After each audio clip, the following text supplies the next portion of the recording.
Shalom, shalom. Welcome to Feast of Trumpets. Charataza Gabar.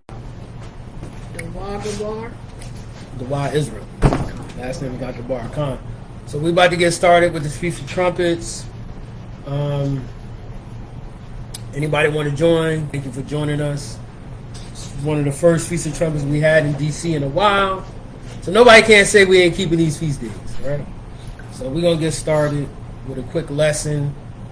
I know some other brothers are going to be up. It looks real dark. Yawasap. I don't know if that's the lighting in my house or it's all good. It's regardless, it's all good. You might, did you tighten it? Mm-hmm. All right. You might want to tilt it down a little bit. No, with the handle right there. No. The black long handle. Oh, okay, that works too. Con, we still getting it together, y'all.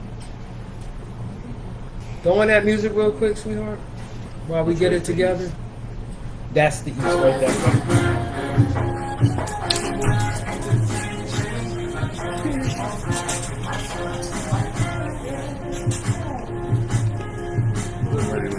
Con. All right, y'all. So we'll put that right here for now. We'll get up, face the east. The east is that way. You go ahead, you can take it. Come on. Well, we're going to open up with the Lord's Prayer, followed by the Shema, right? The greeting of all Israelites. And then we're going to start the lesson. All right? With the reading of the Lord's Prayer is going to be done by Brother Yawasap. Come. Con. So the Lord's Prayer in the Paleo Hebrew, Matthew chapter 6. Abanawa, Shabbat Shemayim, Kadash, Hayah, Shamka, Yahweh, Malakufka, Thawadah, Ratzaka, Hayah, Aisha, Charataza, Kawa, Hayah, Bashamayim, Nathanawa, Lacham, Kal, Yawam, Wasalaknawa, Kabawafinawa, Kasalakinawa, Kabawafinawa, Wala'a, Tabayinawa, Banasayawa, Abal, Habashinawa, Man, Ra, Kaya, Lacha, Hamalakwa, Waha'ala, Wahapapara, Lavayalayam, Amen. All right, Brother Dawah, can you read the Lord's Prayer? Matthew chapter 9, is it 6 and 9? 6 and 9. 6 and 9. I had a reading of the Lord's Prayer. This is the book of Matthew, chapter 6 and verse 9. After this manner, therefore pray ye, Our Father, which art in heaven, hallowed be thy name, thy kingdom come, thy will be done, in earth as it is in heaven. Give us this day our daily bread, and forgive us our debts as we forgive our debtors. And lead us not into temptation, but deliver us from evil. For thine is the kingdom, and the power, and the glory, forever. Amen. Amen. All right. We're going to lead with the Shema. Y'all can all say it if y'all know it. Shema Yasharallah Yahweh Hayanah Yahweh Yahweh Achud Shema Yasharallah Yahweh Hayanah Yahweh Yahweh Achud Shema Yasharallah Yahweh Hayanah Yahweh Yahweh Achud. Peace and blessings to the 12 tribes scattered abroad. Thanks for letting everybody come here safe, Father, for this Feast of Trumpets. Another day honoring you. Om Yashala. Om Yashala. Om Yashala. Om Yashala.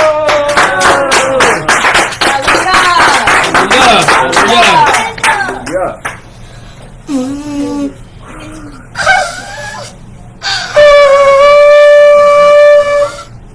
Feast of Trumpet begins. We blew the trumpet. Now we're going to blow the trumpet. Blew the trumpet, now we're going to blow the trumpet. Come. Let me get Leviticus chapter 23 and start at verse 23. So this is the new moon, right? So we're going to try to cover the new moon with a couple scripts, and we're going to try to cover the feast day. All right, Feast of Trumpets is upon us. Ashar Kadash, Yarash, right? New moon, 7th month, right? Ashar Kadash, Yarash. Happy new moon, 7th month. Khan. All right, so we got Leviticus chapter 23 and 23. Bring that out, King. This is the book of Leviticus, chapter 23 and verse 23. Bring it out. And the Lord spake unto Moses, saying, Speak unto the children of Israel. Speaking to who? Speak unto the children of Israel. Right, so these feast days are only set up for the Israelites. All right, don't get it twisted. Your pastor was wrong. All right, unless you are blood Israel, you could be a blood Israel that messed up on a feast day, got kicked out of Israel. That's why Yahweh came, to bring us back to these days and these times. Right? Can you go bring us, don't worry about it. Bring us back to these days and these times, so we can keep these feast days before his son returns with that sword to put people to death. Right? So we want to keep these feast days the best of our ability. Right? I think it says something like that in Judges. It's Judges chapter 5. Keep going. Speak unto the children of Israel, Speak saying, unto the children of Israel, saying what? In the 7th month, in the 1st day of the month, shall ye have a Sabbath, a memorial of blowing of trumpets. A memorial of what? Of blowing of trumpets. Right? The kudo horn, the ram's horn. We will blow this to gather. We will blow this when enemies approached. Right? This horn was very essential to the Israelite survival. Right? Because this was the warning sign. Any army approached, or we had a meeting, or we had to judge somebody, you know what I'm saying? This was the thing we used to commit to those acts. So we're gonna read about it. We're gonna talk about it today. Keep going. A holy convocation. A what kind of convocation? A holy convocation. Holy convocation. So we bring everybody together in holiness, not in ratchetness, right? And ain't gonna be people backing it up and dropping it like it's hot with booty shorts on. We don't do that over here, right? We can have fun as a family. We can go to events and dance, but we're not ratchet with it. It's a holy convocation, separate from all other convocations that the world likes to observe. Right? Keep going. Exodus chapter 19, start at verse 13. Ye shall do no servile work therein. Not supposed to work. But ye shall offer an offering made by fire unto the Lord. Make an offering made by fire to the Lord. Right? We don't have a temple anymore, so you're going to have to improvise. Use your stove. Get some lamb. Cook it. Right? Pray over it. Make your best effort to serve the Lord. That's all he's looking for.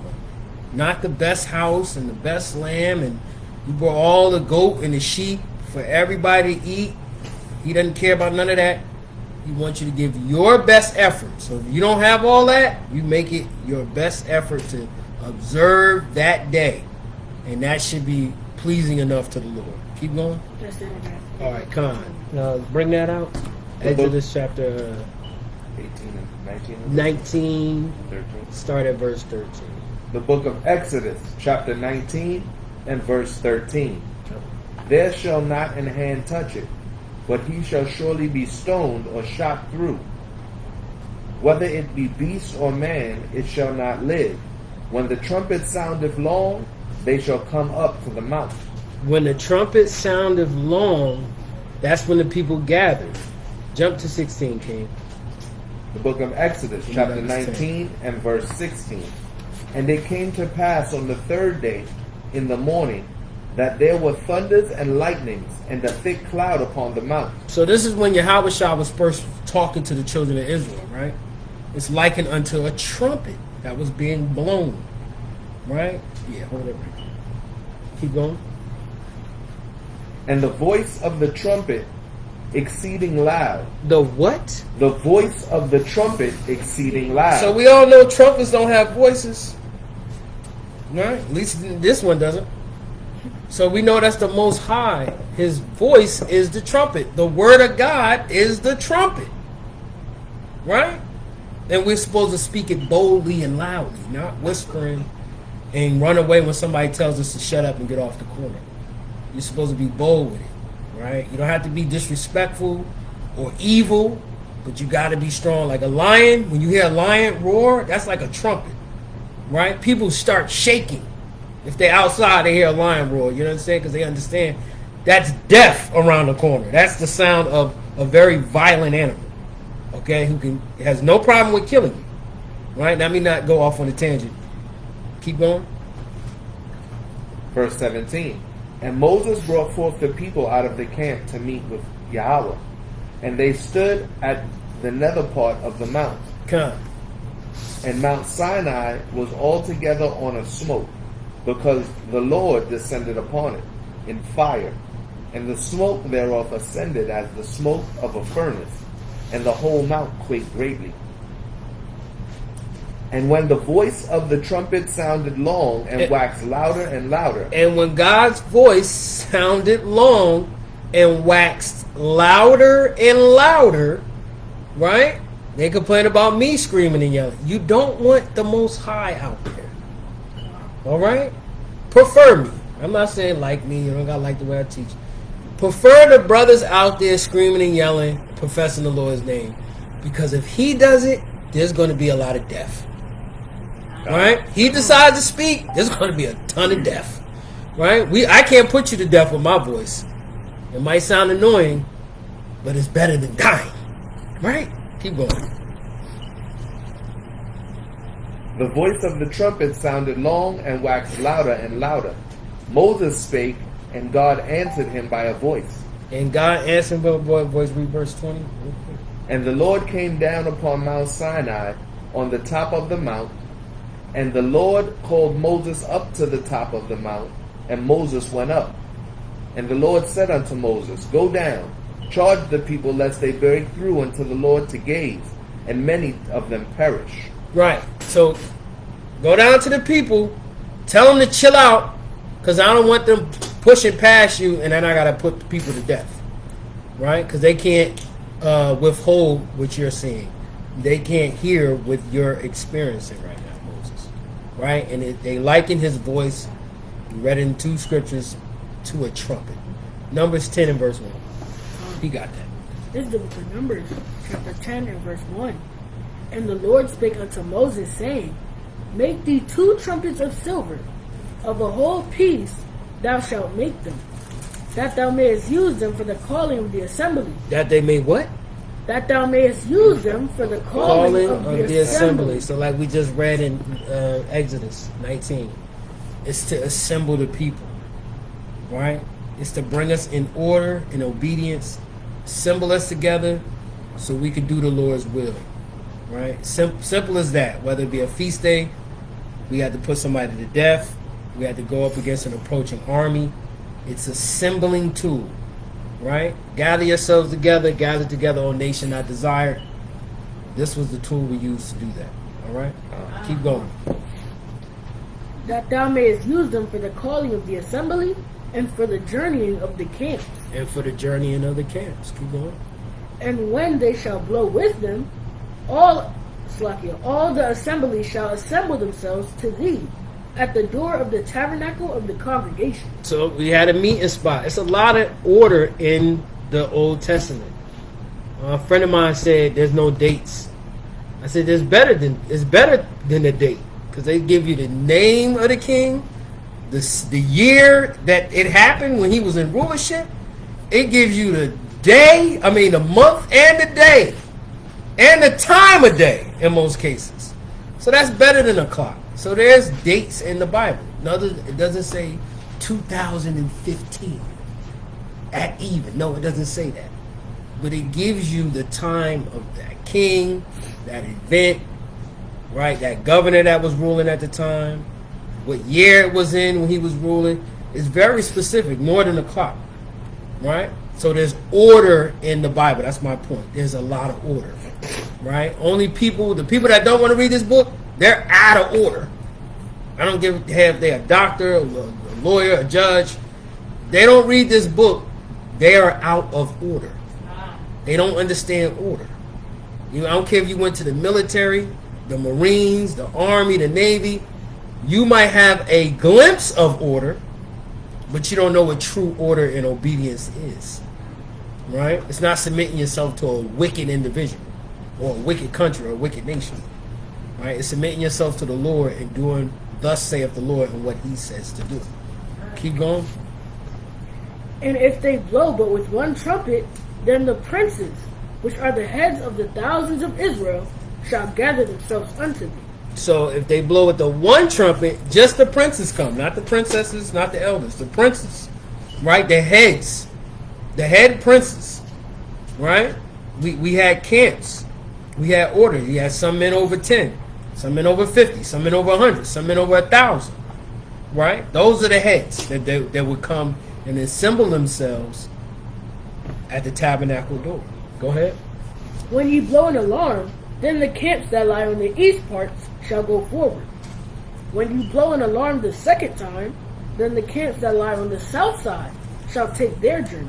So you got the south side, right, and you got the east side, right? That's war strategy. You coming at them from different angles, right? Not everybody just attack at once. You got the south coming up.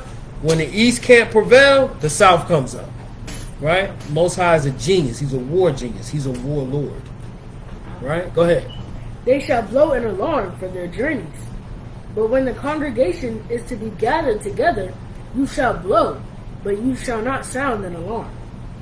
And the sons of Aaron, the priests, shall blow with the trumpets, and they shall be to you for an ordinance forever throughout your generations. No, we're going to do it sometimes. Forever throughout your generations. The Old Testament is done away with it. Forever throughout your generations. We don't have to keep the law anymore. Forever throughout your generations. Go ahead. And if ye go to war in your land against the enemy that oppresseth you, and what? and if ye go to war in the land against the enemy that oppresseth you. And aren't we getting oppressed? Aren't we kind of like at a proxy war or a mental war and a physical war? Us blacks, Native Americans, and Hispanics, that's at a mental, physical, financial, educational, right, spiritual, locational war in America, in every aspect of our lives, at our job, on Clubhouse, on Facebook, right? There's a war going on. They don't like what we say, even though if we tell the truth, shut their post down. Ghost them. Right? Call the FBI. Call the CIA. Right? There's a war going on. Whenever time a black guy knocks on your door and he gets riddled with bullets, that's war. Right? You should be able to knock on your neighbor's door and tell them they left their car running. Or if you're at the wrong door, you still shouldn't get riddled with bullets because you're a black man or you're a Hispanic. Right? When are people going to wake up and realize you're at war and the enemy's not playing with you? No way, shape, or form? Then we'll do better, man. Maybe the Most High will come, but that's not the case. We got to always fight our people, right? We argue more with our people than we do with the enemy. The enemy accepts their judgment. I haven't seen one white person attack a camp because we called them the devil. I've seen our people do it because we called the white man the devil. Right? So we gotta have to learn how to get together, man, and stop blaming each other for what they're doing to us or what's being done to us. That's victim blaming. We gotta stop being victim blamers, okay? Go ahead. And if ye go to war in your land against the enemy that oppresseth you. So we're going to war with this guy, right? That oppresses us. What are we supposed to do? Go ahead. Then ye shall blow an alarm with the trumpet. Then we blow the alarm with the trumpets. Right? We warn the people. And that's what we go out to the highways and byways to do. Let me get, real quick.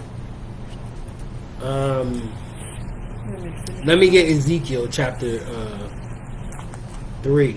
and start at You're going to keep going on that and start at verse 4. You bring that out. The book of Ezekiel, chapter 3 and verse 4. And he said unto me, Son of man, go, get thee unto the house of Israel. Do what? Get thee unto the house of Israel. So we're supposed to get ourselves unto the Israelites and do what? And speak with my words unto them. No, we're supposed to speak with our words. And speak with my words unto them. Go ahead. For thou art not sent to a people of a strange speech and of a hard language, but to the house of Israel. Mm-hmm. Not too many people of a strange speech and of a hard language, whose words thou canst not understand. Surely had I sent thee to them, they would have hearkened unto thee. Surely, if God sent us to the heathens, we would have listened to things like Isaiah 58 and 1. Right? We would have listened. Matter of fact, let me get Micah 3 and 8. Keep going on that, King. Verse 7. But the house of Israel will not hearken unto thee, for they will not hearken unto me. They won't listen to this trumpet, man. When the warning is blown, they are not going to listen. Go ahead. For all the house of Israel are impudent and hard-hearted. Some of them. For all the house of Israel are impudent and hard-hearted. That's including some of you Israelites, right? That love to say, oh, I'm my brother's keeper. I love my brother. But you don't check up on nobody. Right? You go out there teaching, the Israelites this, the Israelites that. We got to be brotherly. But you're the farthest thing to it. Right? Because you're not brotherly. Right? I'm starting to notice that. A lot of you Israelites out there, and I don't care if y'all get on me or not, you're not brotherly. And you don't care. You truly don't. And you're going to get judged for that. Right? I could talk that mess because I love literally everybody. I don't care if I don't like you. I still love you. And I'm going to check up on you. Especially if I don't like you. Yeah. Right. Yeah? You understand? Yeah. I'm going to put them coals on your head.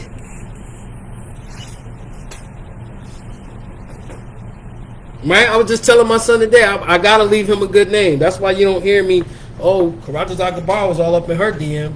Charataza Gabar was doing this. No, I can't do that. Right? I ain't saying I'm holier than thou, but I need to leave my son a good name. I need to leave my camp a good name. You understand? I need to leave my congregation a good name. I don't want no mess coming out about me. I don't want to be a hard-headed, stiff-necked Israelite.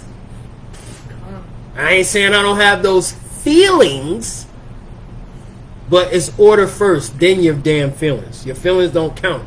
Order first. And sorry for shaking the camera. Video. Keep going, King. Verse 8. Behold, I have made thy face strong against their faces, and thy forehead strong against their foreheads. As an adamant harder than flint have I made thy forehead. As an adamant harder than flint, right? That's hard. You understand? That's severely impossible, damn near impossible to break. Okay? You have to have thick skin and a hard behind head to deal with your people and righteousness without getting upset and want to pick up a gun or beat somebody's brains in. Okay? It's a job. It's not personal. You're coming at people who are in sin. They're not going to like it. Expect confrontation. Right? Expect people to even try to do something to you because you're telling them the truth. If you expect it, you ain't going to have to worry about it. You'll always be ready. All right? You'll always be ready to take on those challenges. Okay? But always remember the Most High is with you. So you don't have nothing to fear. Okay? Keep going. Fear them not. Do what? Fear them not. Do what? Fear them not. Nothing to fear. Fear them not. Go ahead. Neither be dismayed at their looks. Neither. Don't be all bothered by their looks, man. Because they got evil eyes towards you. I don't like that nigga. You think he, man? Oh, man, look. I'll knock his low behind out. Right, man? I don't care about none of that. Talk your mess, man. You ain't gonna do nothing. And if you do, good luck. Good luck. You're going to need it. Keep going. Fear them not, though they be a rebellious house. Though they be what? A rebellious house. Rebellious as hell. Right? Our people are the most rebellious. Right? That's it on that. Keep going on that, Ken. Micah? Yeah, bring Micah 3 and 8 out. 3, 8, and 9 and 10. This is the book of Micah. You say 8, 9, and 10? Chapter 3, verse 8. 9 This is and the book 10. of Micah, chapter 8. Chapter 3, 2, chapter 3, verse 8. 8. But truly, I am full of power by the Spirit of the Lord, and of judgment, and of might, to declare unto Jacob his transgression. To do what? To declare unto Jacob his transgression. Go ahead. And to Israel his sin. And to who? And to Israel his sin. Go ahead. Hear this, I pray you, ye heads of the house of Jacob, and the princes of the house of Israel, that abhor judgment. That do what? That abhor judgment. You hate judgment. You don't like to be told you're wrong. You don't like to be told when you're going off. Right? By nobody. Right? And the more you admire this person, that you think they're such a great teacher, and then they so-called flip on you, that's when you really can't stand it. That's when you make enemies, Israel. The brother tried to correct me. I should just take the correction. No. I don't like how that brother spoke to me. Right? I don't like how that brother pulled me up, man. Right? It just can't be I'm going to accept it and keep going on. I mean, take this advice. I might think he's wrong. Let me just take it anyway. Right? He might see something I don't see. And let me just take the information and move on. No. We're going to cause problems. We're going to break up families. We're going to break up camps. We're going to break up congregations over a petty beef. Right? Over a petty problem. Right? Because that's what we do as Israelites. Right? We shouldn't be doing that. If you want to make it on the chariot, love your brother, love your sister. If you don't, then don't love them. Don't check up on them. Don't forgive them. Right? Keep the insults coming. Shalom, come. Shalom, shalom. Okay. Brother Eric in the building. Give it up for that brother. Brother made it. You see that, Israel? Brother made it.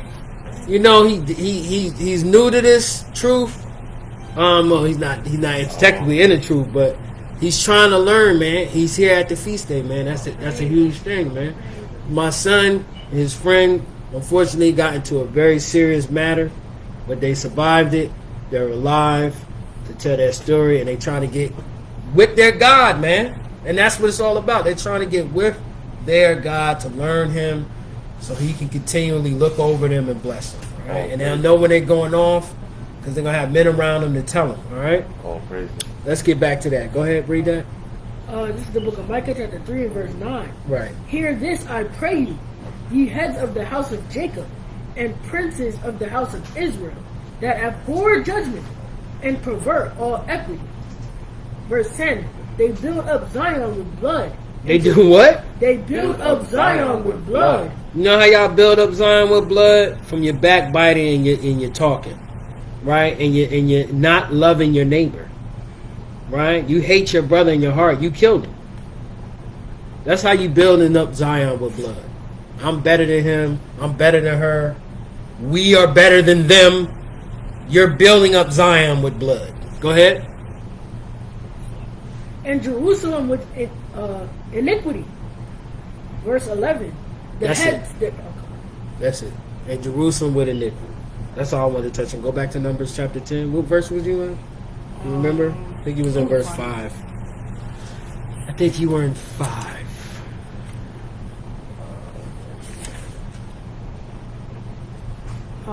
I was in 9. Go. Oh, okay, come. This is the book of Numbers, chapter 10 and verse 9.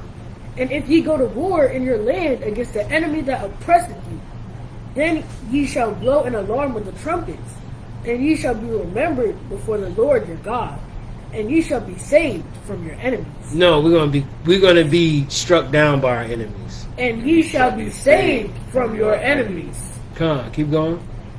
Also in the day of your gladness, and in your solemn days, and in the beginning of your months, ye shall blow with the trumpets over your burnt offerings, Joshua. and over the sacrifices of your peace offerings, that they may be unto you for a memorial before your God. That's it on that.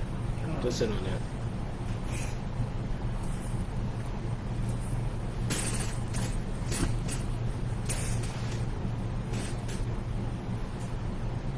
You got it? Okay. Start at 12. So. The book of Joshua, chapter 6 and verse 12. And Joshua rose early in the morning, and the priests took up the ark of the Lord. And 7 priests, bearing 7 trumpets of ram's horns. Complete amount of trumpets of ram's horns. See, we always dealt with the trumpets, y'all. I'm harping on these verses because we that's what we dealt with as Israelites, right? This was an essential part. I'm gonna keep showing it of our feast, congregations, our salvation. Go ahead. And 7 priests, bearing 7 trumpets of ram's horns, before the ark of the Lord, went on continually and blew with the trumpets. And the armed men went before them, but the rearward came after the ark of the Lord, the priests going on and blowing with the trumpets. The rearward is the people from behind. So only the Levitical priests could touch the Ark of the Covenant. You had the front end and you had the rear end. Right? The rearward, they also had trumpets too. Right? 7 trumpets. That's the number of completion. Right? 3, 10, 7. Right? Complete amount of horn blowing. Right? What verse was you in? Verse 14. Okay, read to, you finished that. That's in on 14? That was on 13. Okay, yeah, go ahead. Oh, that's the beginning of 14. Okay, go ahead. Verse 14. And the second day they compassed the city once and returned into the camp. So they did 6 days. And it came to pass on the 7th day that they rose early about the dawning of the day and compassed the city after the same manner 7 times. Only on that day they compassed the city 7 times. And it came to pass at the 7th time, when the priests blew the trumpet. When the what? When the priests blew the trumpet. On the 7th time, when the priest, right? Not the guy who wants to be in the camp after a week and says, I want to teach and I want to lead the camp. These were qualified men. These men went through training, right? They weren't door holders, right? They were priests. That's a process. You don't just get that title because you put some fringes on it. Right? It takes time.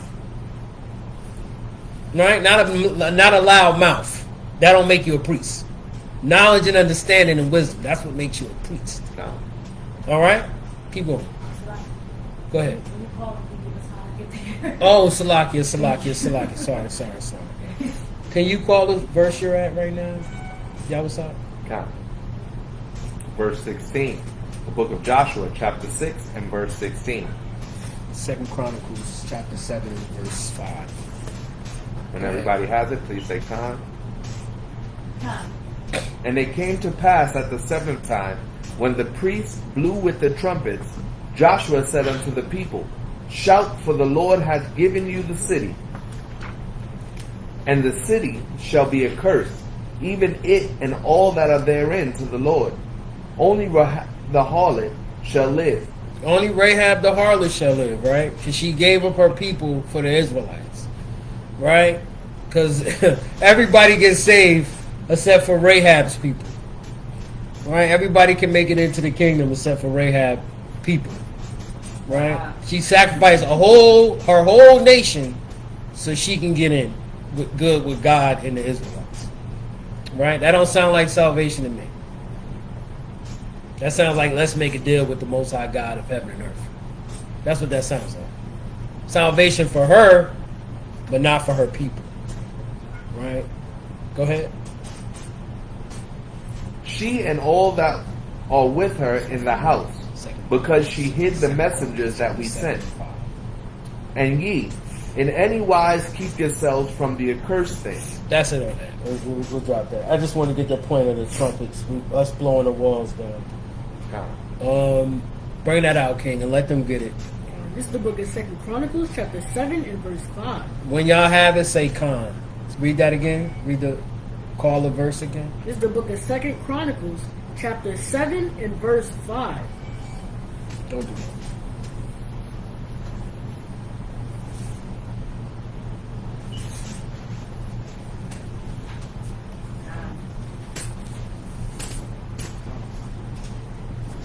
Go ahead.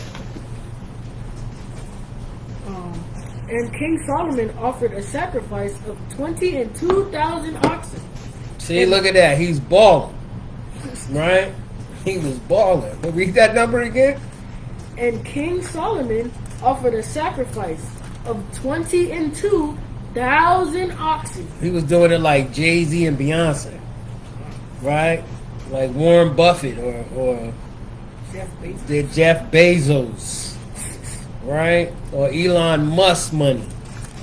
Right? He had the big what is it, 1,000 what?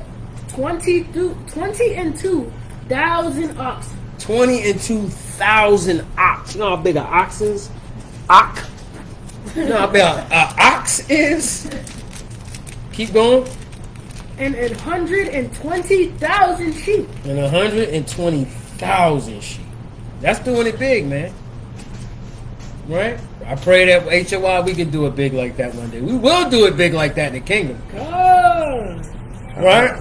We're going to do it like that in the kingdom. Go ahead. All praise. So the king and all the people dedicated the house of Yahweh. Verse 6. And the priests waited on their offices. The Levites also with instruments of music of the Lord. The Levites with what? Also with instruments of music of the Lord. Right? The ram's horn, the kudo horn. Right? All types of trumpets and pipes. Go ahead. Which David the king had made to praise the Lord. Mm-hmm. Because his mercy endureth forever. Go when ahead. David praised by their ministry, and the priests sounded trumpets before them. And the priests what? And the priests sounded trumpets before the people to let the people know this is a gathering, this is a holy convocation. Right? Y'all got any precepts y'all want to bring out? I'm going to keep going if y'all got something. Anything you want to bring anything out? else? Yeah, I mean, it's up to you. I don't know if you... Yeah, I got a few things. Come.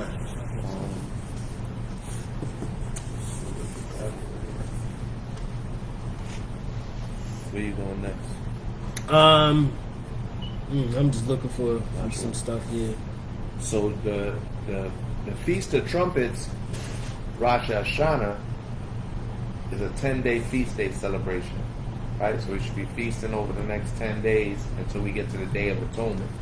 It begins, actually, the Most High, it begins with judgment. The Most High is looking down and He's judging us over all the works and all the things we did over the full year. And then when the Day of Atonement comes, which is the last day of the feast, the Day of Atonement was like Yom Kippur. When Yom Kippur comes, which is the last day, we're going to have to atone for our sins. We're going to have to fast. We're going to have to be in sackcloth and mourning for all the things that we did wrong over the past year. Right? So today begins that day of judgment. That's what the Feast of Trumpets, that's what the elder was bringing out. When the Most High would blow the trumpets, that also could figure it was time for judgment. There was judgment coming down. Right?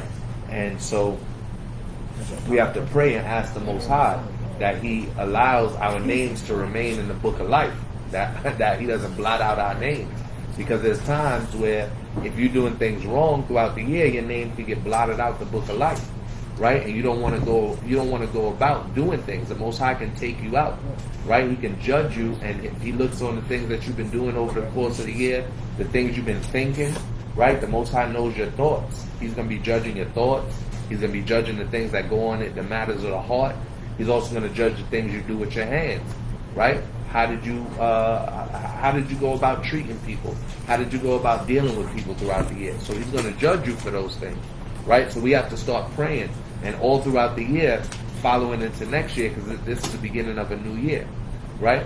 Following into next year, we got to start praying and asking the Most High that we do things according to His will, We do things according to His way, so that He can judge us and will see us see us in a light and not see us walking in darkness. Right? Because if we walking around and we covered in darkness, we got dark thoughts running through our mind. All that's going to lead us to is to destruction. Right? When you start thinking bad things, you actually act on those bad things that you're thinking. You end up going out and you end up doing something that you know you're not supposed to do, and next thing you know, judgment is falling on top of you. Right? And so we got to always understand that the Most High has given us a time right now during these 10 days from Rosh Hashanah, the Feast of Trumpets, to Yom Kippur, the Day of Atonement, to reflect. This is a time where we're supposed to reflect on everything that's happened in the past year. And we're supposed to thank God that we're still here. Because some people aren't still here. We lost friends, we lost family members, right? And everything that happens, it happens because of the Most High's will. His will is being done.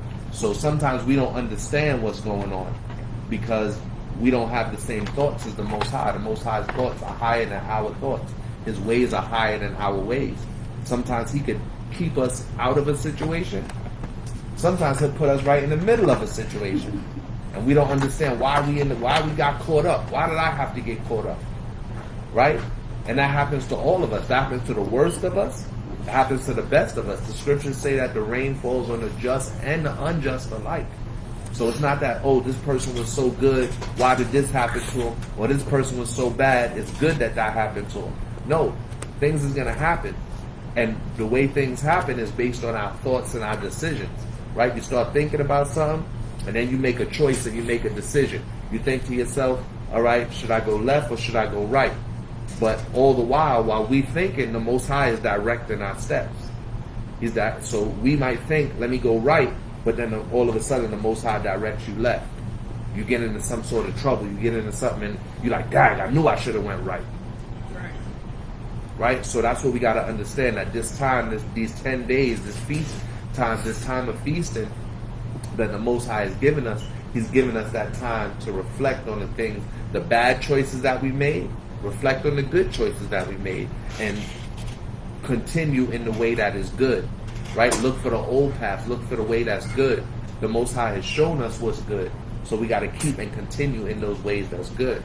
Right? Lucky, I want to get some scriptures on what you're saying. Go ahead, King. As far as the Most High control of things, can I get Deuteronomy 32 and 39? And can you give me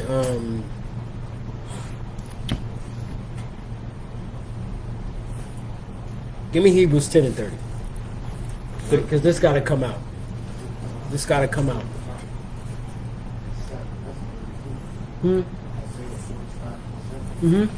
That's a good one too. I actually was looking to bringing that out. I was going to bring that out next, but I wanted it because let him get that, and you get Hebrews chapter 10 and 30. He's going to get Deuteronomy 32 and 39. Where we're going to start finding out about God's attributes. From what I can ascertain, He is not to be played with. Okay? Just not. No way, shape, form, or fashion. Yeah, you can joke around with the Most High, yeah, but don't play with Him. That's it. All right, give me that, King. This is the book of Deuteronomy, chapter 32 and verse 39. And when everybody has it, please say, Khan. See now that I, even I, am He, that there is no God with me.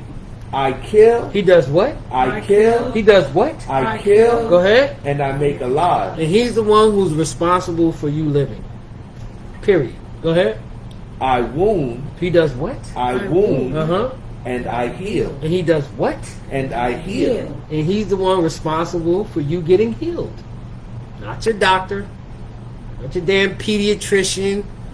Or your damn holistic medicines. He don't want that stuff to work. It ain't gonna work. Right? And if He don't want you to die, guess what? You ain't gonna die. It's that simple. Go ahead. Neither is there any that can deliver out of my hand. No, the United States government can stop the Most High. Neither is there any that can deliver out of my hand. Putin formed the BRICS. Obviously they can do it.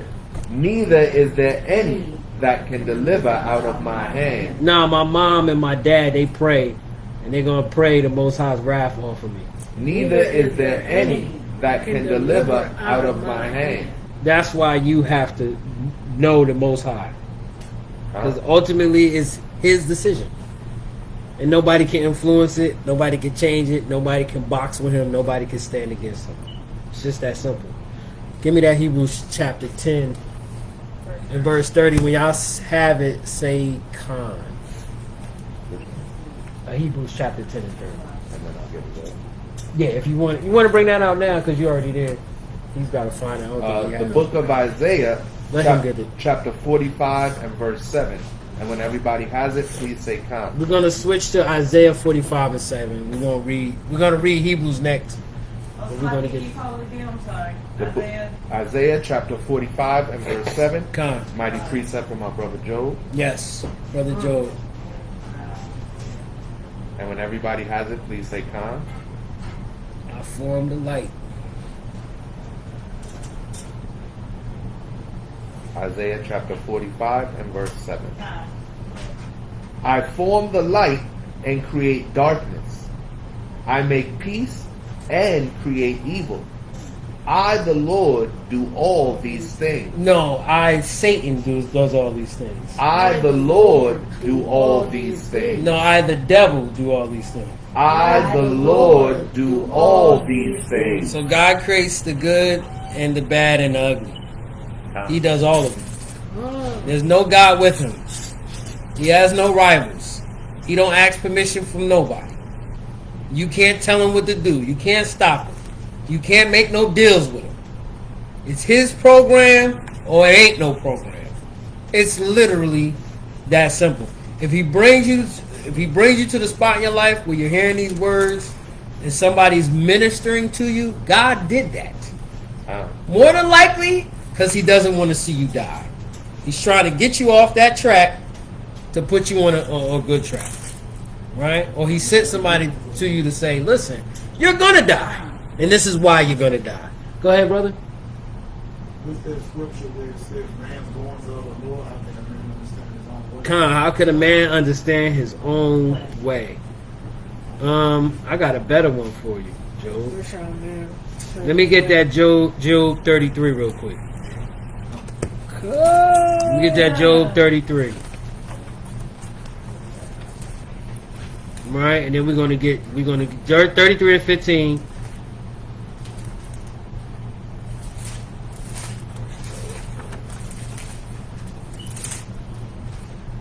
I didn't even bring out my Hebrews. Hold on, Joe. I'm sorry. I'm so sorry, brother. I'm ready to go. I'm flipping topics going crazy. Let me get my. And then we remember this is the Feast of Trumpets, so we got to get some more trumpet scriptures, and I'm gonna get some more scriptures. Right. That Hebrews 10 though. This is the book of Hebrews chapter 10 and verse 30. For we know him that hath said, vengeance belongeth unto me. Vengeance belongs to who? Vengeance belongeth unto me. No, it belongs to the Crips. Vengeance belongeth unto me. It belongs to the Bloods. Vengeance belongeth unto me. It belongs to MS-13s. Vengeance belongeth unto me. Go ahead. I will recompense. He gonna what? I will recompense. Recompense means he's gonna pay back. That's what a recompense means. Somebody owe you money, right? Or you owe somebody money, you have to recompense them. Somebody causes problems in your life, and you say, I want to get this person back. You're looking for recompense. Go ahead. Saith the Lord. And again, the Lord shall judge his people. The Lord shall what? The Lord shall judge his people. That's why we get it fastest and the worst. When you're an Israelite, you don't get to get away with nothing. That's why the jails are packed. And the cemeteries are packed. Right? And all types of, any type of wickedness across the board, we fill those slots. Because Israel is going to be judged first. Right? God doesn't care about the other nations. He allows them to do their wickedness, and once he's fed up with them, he sends a tidal wave or earthquake, kills 100,000 of them, laughs and goes down the street. Individually, you mess up, God is looking directly at you because he only loves the Israelites. Right. Let's prove that. Let me get. Yeah, go. You got the Apocrypha? You got your Apocrypha? 2nd Ezra chapter 5 and 25. Let's prove how much God loves the Israelites. And let me get Joel, chapter 2 and 27. You know what I mean. It's very important to understand God loves you, so he's looking at what you do, what you think, how you respond in every situation. And his eyes are 10,000 times brighter than the sun. The book of 2nd Esdras in the Apocrypha, chapter 5 and verse 25. And when everybody has it, please say Khan. You got your Apocrypha this side? Here you go. Go all the way to the bottom. Go all the way to the bottom of the page. You can grab this one up here too. Read that again. 2nd Esdras, Second is ESDR. You'll see it. 2nd Esdras, chapter 5, and verse 25. 25. Khan. We're going to find out how much the Most High loves his people, and he ain't playing with us. Right? Because when you love something as much as he loves us, you're not playing. Go ahead, King. This is the book of Joel. Hold on. Let him get that. The book of 2nd Esdras, chapter 5 and verse 25. Bring it out. And of all the depths of the sea thou hast filled thee one river. The River Jordan. God has a favorite river on this earth. Go ahead. And of all builded cities thou hast hallowed Zion unto thyself. So Zion, it can be a city or a people, but in this case it's talking about a city. Go ahead. And of all the fowls that are created thou hast named thee one dove. So out of, what, millions of birds? Millions of bird species? Billions of birds on this planet? God only likes the dove. All right, go ahead. And of all the cattle that are made thou hast provided thee one sheep. Out of goats, ox. Shoot, we sacrifice things to the Most High, but he only likes the sheep. He only likes the sheep. That's just what it is. Go ahead. Verse 27. And among all the multitudes of peoples thou hast gotten thee one people. Uh-oh. Out of all the natural people on this earth, God don't like he don't love everyone? No. That's what you're telling me? Huh?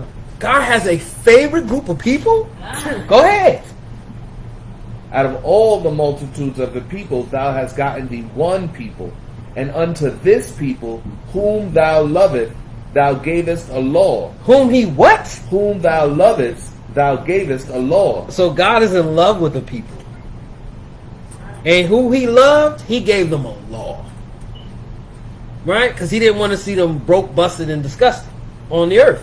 He wanted to see them ruling the earth. That was the point. Let me get that Joel chapter 2 and 27. This is the book of Joel, chapter 2 and verse 27. And get Proverbs 20 and 24 for Brother Job. And then we're going to go to Job. Then we're going to go to Job. For Job. Go ahead. Wait. When y'all say it, say calm. We in Joel, fellas. That's in the Old Testament. Gotta scroll all the way Jole. Joel chapter 2 and verse 27. 27. Verse 27. Too many battlefields for us. Bring that out, King. This is the book of Joel, chapter 2 and verse 27. And ye shall know that I am in the midst of Israel. No, God's in the midst of everybody on the earth. That I am in the midst of Israel. Go ahead. And that I am the Lord your God. And none else. No, everybody else. And none else. No, it's got to say some other people. And none else. And no one else. Go ahead. And my people shall never be ashamed. And you don't have to be ashamed of that fact. Right. When we go out on the streets, we talk to these Christians, we talk to these Buddhists, we talk to these Muslims, and we tell them God only loves the Israelites. And they try to shame us for that. But God conveniently says, and you're not going to be ashamed of the fact that I only love you. And I only care about you. Right? So your pastor could tell your grandmother, well, I love my family, I love them to death. But you're wrong, Grandma. God only loves one people. He only loves one group of people. That's right. It's just that simple. Right? And if you have a problem with that, don't take it up with me. Take it up with God. Because he said it. I didn't say it. These are God's words. You got that Proverbs? What you holding, kid? You holding that? I got Job, and what you want in Proverbs? Oh, I'm sorry. What you called in Proverbs? Job? Proverbs 20 and 24. He wanted the man's goings is of the Lord. Proverbs. Con, I got a precept for that. Con. You want 20 and right 24, I believe. Yeah. Trying to try. He got the Proverbs. Con, I got the You got the Proverbs 20 and 24? Okay, con. Let these brothers get it. Let the brothers get it. We got some new students in the building. Con. You know what I'm saying? They sitting here taking notes, I had a precept. All praises. studying to show themselves approved. You perish for a lack of knowledge. So study to show yourself approved. So you don't perish in America. Bring that out, King. This is the book of Proverbs, You got chapter that, John 20 and 33 verse and 24. Man's goings are of the Lord. Man's goings is of himself. Man's goings are of the Lord. No, man he goes to sleep, he wakes up and says, "Oh, I think I'm gonna go and do some wicked shit today." Or I think I'm gonna go and do some righteous stuff today. Excuse my language. Man's goings are of the Lord. So whatever you find yourself at during that day, you didn't decide that. We're gonna read how you got there, but man's goings are of the Lord. It's that simple. Right? And the Lord's always gonna get his lick, boo. Right? You other gods are sweet. God's gonna get his lick. Right? To quote my wicked sister Cardi B. Right? Well, her wicked behind. But we love you, Cardi. You need to come home. God. That's it on that? No. Go ahead. How can a man then understand his own way? How you going to understand? You're not God. You didn't wake yourself up. You didn't tell yourself when you just nodded off, wake up, oh, what happened? Yeah, that's not on you. You're a thing. We're all things. Like this table's a thing. God is beyond us. To him, we're things. And he has favorite things, and he has things he don't like. Just be happy you're not one of those things he don't like. And if you are one of those things he don't like, you better get with one of the things he does like. Right. Right? You better start praising the ones he does like. Right? Or you really gonna be on his hit list. Bring that precept out, King. This is the book of Psalms, chapter 119 and verse 9. Y'all don't have to get this, but if y'all want to get it, it's Psalms 119 and 9. 119 and 9. I don't think that's what you want, but go ahead. I'll let you read it anyway. Wherewith shall a young man cleanse his way? By taking heed thereto according to thy word. Right. By taking heed to God's word, that's how you get cleansed. Right? Following the Most High is how you get cleansed. Now let's find out how God puts the instruction in you, and you're not basically just going out doing what you want. You're doing what the Most High told you you're going to do. Period. Bring that out, King. Job 33 and 15. the book of Job, chapter 33 and verse 15. When everybody has it, please say "Con." Matter of fact, start at 11. I think 11 is what I want. Well, I want 15, but start at 11. The book of Job, chapter 33 and verse 11. He putteth my feet in the stocks. Right? He locks my feet up. He could put my feet into stocks. He could put me into a tight situation. Go ahead. He marketh all my paths. He knows exactly where I've been and where I'm going. It's marked. You're marked. You're marked. He knows where you've been. He knows where you're going. Go ahead. Behold, in this thou art not just. I will answer thee, and God is greater than man. And God is greater than a man. Go ahead. Why dost thou strive against him? Why do you fight against the Most High God? Why do you have contention with him? Why do you talk crap to him? Why don't you like him? Why are you contentious with your Father, with your Creator? Because it's pointless to do that. Go ahead. He giveth not account of any of his matters. He don't answer to nobody. That's what that means. He don't give an account to some of his matters.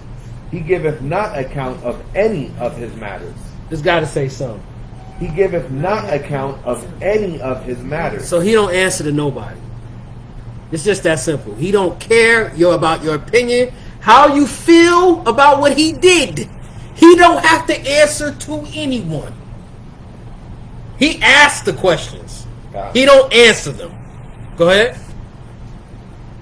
Verse 14. For God speaketh once, yea, twice. Like a parent. The book is very repetitive, though. Go ahead. Yet man perceiveth it not. Man, I don't want to hear that. Get that Bible out my face, man. Y'all get out my face with that Bible, man. The Most High spoke. He sent this person. He sent that person. So when it goes down, you can't blame him. He tried to look out for you, and you told get out of my face with that damn Bible. Go ahead. Verse 15. In a dream, in a vision of the night. In a what? In a dream, in a vision of the night. So when you get in that good REM sleep, when you calling them zebras or whatever they call it, calling them hogs or whatever you want to call it, so like you calling them whatever you sheep, counting sheep. Let's just say counting sheep. Go ahead. In a dream, in a vision of the night. In a dream, in a vision of the night. Go ahead. When deep sleep falleth upon men. What kind of sleep? When deep sleep falleth upon men. So you don't even know what's going on. Go ahead. In slumberings upon the bed. Then he openeth the ears of men and sealeth their instruction. And does what? And sealeth their instruction. So you don't get to get up and do what you want to do. You're going to do what the Most High told you you're going to do. Right. End the story, period. Go ahead. That he may withdraw man from his purpose and hide pride from man. And that's why he's doing it. Right? Because like I always used to tell my son, little kids always try to kill themselves. If you ever have a little child, they don't know danger. They don't understand, I can't run across the street because a car might hit me. Right? So it's your job as a parent to keep them focused and to keep them away from danger. Even though they're going to try to kill themselves. Sticking stuff in a light socket. Trying out things they ain't supposed to do. That's what a kid is supposed to do. We're like mini gods. God calls us gods. We're like mini gods. We're here to protect and provide. Right? Like the Most High does. But on a lower level. Lowercase g. Go ahead. Verse 18. I think that's it on that, matter of fact. He keepeth back his soul from the pit, and his life from perishing by the sword. He keepeth back your soul from the pit, which is the grave, right? Or a pit can be a plot of land, which is also you buried in a land, right? So that's the grave. And he keepeth your soul back from perishing. So my mother used to say, before you make a decision, sleep on it. Right? Don't be hasty. You know, don't be riddled with so much anger. You're gonna just lash out, and you didn't counsel, you didn't take heed to your surroundings. You know, you just seen this dude talking to my woman, and your eyes turned red, and you didn't notice he got 30 niggas behind him. You just gonna hook him. Oh, I don't think that was a good idea, bro. His cousins, his uncles, his nieces and aunts hit you with chairs. Now you the next damn Alabama brawl. Right? And all he was doing is asking your woman what time it was.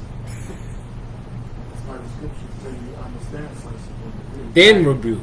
That's right, kid. Patience, anger. Right. Slow to anger. Right? Slow to anger. Were you holding something? Let's get back to these trumpets. You got Revelations 8 and 2? What you got? 8 and 2? Revelations? No. Read your scripture. You were going to read. I was taking a guess. It's the book of Revelation, chapter 11 and verse 15. Bring it out. And the seventh angel sounded, and there were great voices in heaven, saying, the kingdoms of this world are become the kingdoms of our Lord and of his Christ, and shall reign forever and ever. God, beautiful. What else can I get? Bring out the 8 and 6. Nah, I'm not sure if that's the one I want. 8 and 6. Don't you?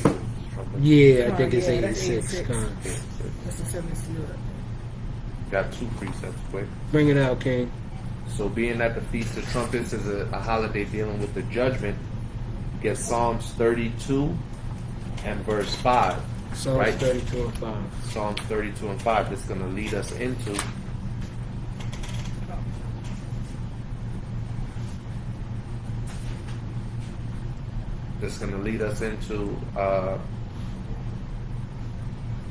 from the Feast of Trumpets, lead us into the Day of Atonement. Salakia. Read. This is the book of Psalms, chapter 32 and verse 5.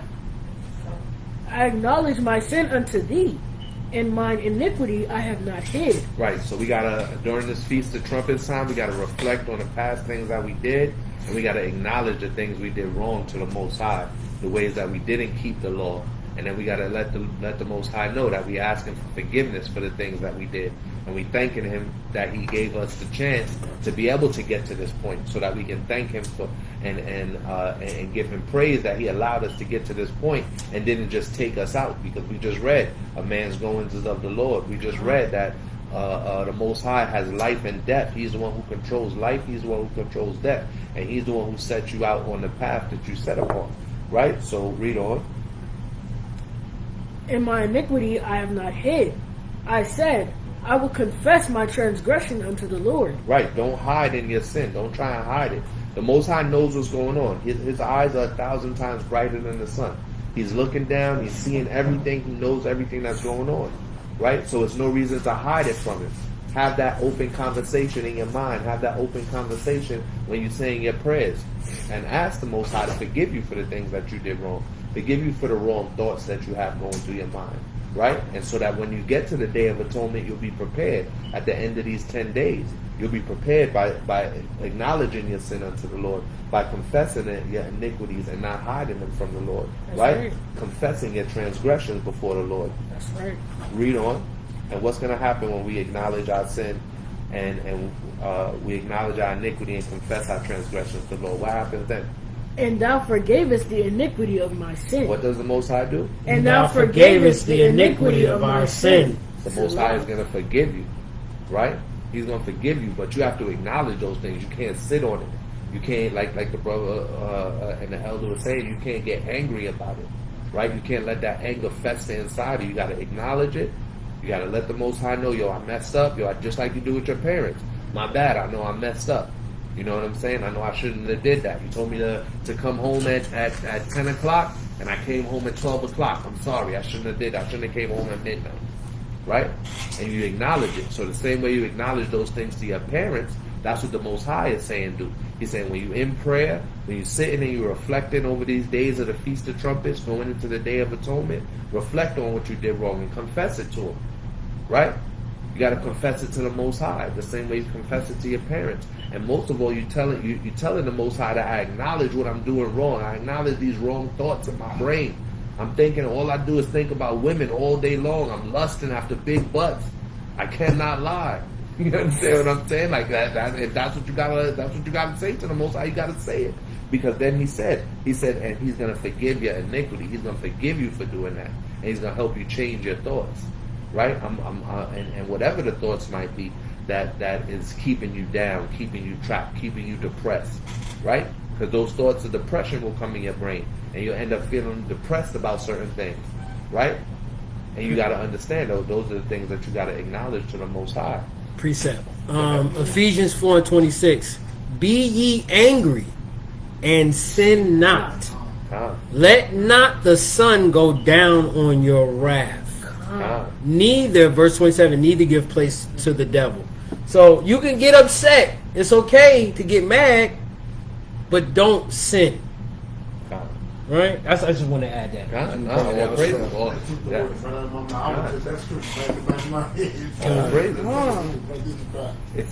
the scripture says, don't give place to the devil. right? So when you allow those thoughts to build up in your head, thoughts of anger, thoughts of depression, thoughts of wrath, when you allow those things to build up in your head, I'm gonna get these people back. They done did such and such to me. They you can think about that.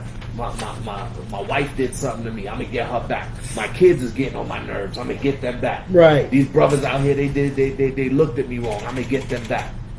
The Most High said, don't let that wrath and anger and depression sit on your mind. Confess it to Him, and don't even do it before. That's why we say our prayers before we go to sleep. Before you go to sleep, get those things off your head. Get those things off your mind. Get those things off your heart, off your chest, right? Because that's when the Most High is going to forgive you for all those wrong thoughts that you're having, and that's how you're going to not give a place for the devil to find a spot. Because that's what the spiritual demon saying. He's trying to find a spot sitting in your head. What you got for Put on the whole armor. Put on the whole armor, right? That helmet of righteousness, right? I gotta do that. I gotta do it. He got a precept and I got a precept. God. Go ahead.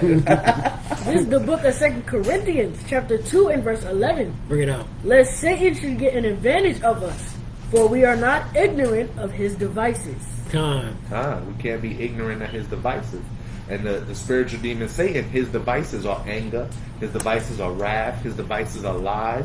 So he will sit there and he will tell you these things. He will try and make you feel depressed. He will try and make you feel angry. And those are all lies coming into your brain. He will try and make you go hurt yourself. He'll try and make you go hurt somebody else. Right?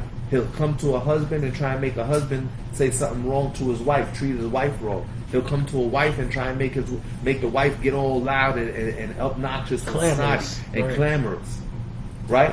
He'll try and make the kids go out and the kids are just acting up, don't got no manners, running around, dirtying up the house, not helping, not doing their chores, nothing. He'll make the kids start thinking it's okay to do things like that.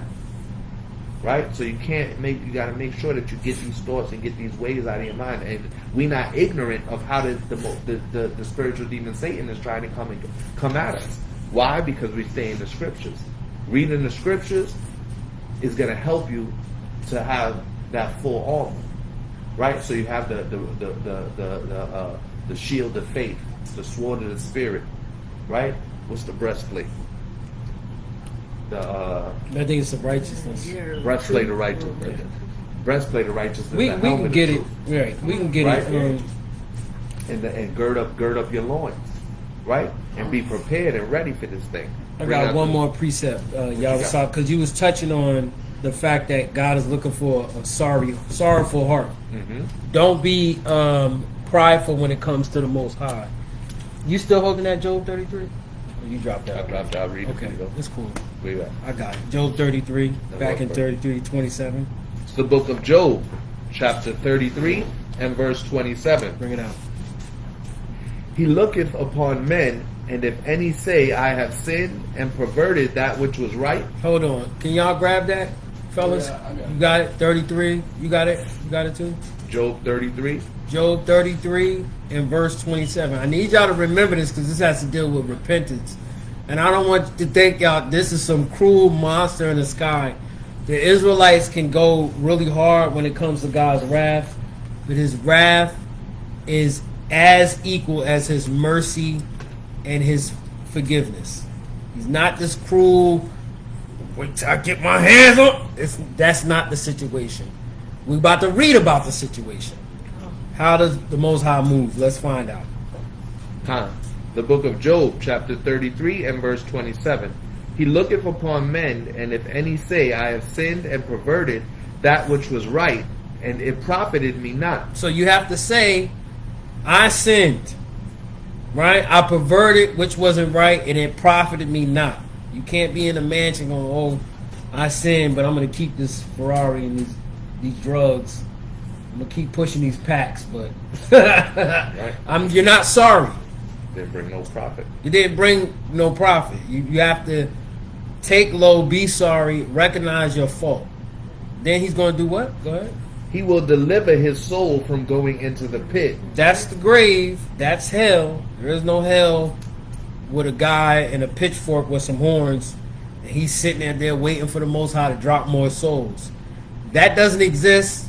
That's Catholicism. You don't read about that in the Bible at all. Okay? There is no such thing as a hell. Okay? You die, you see the Most High.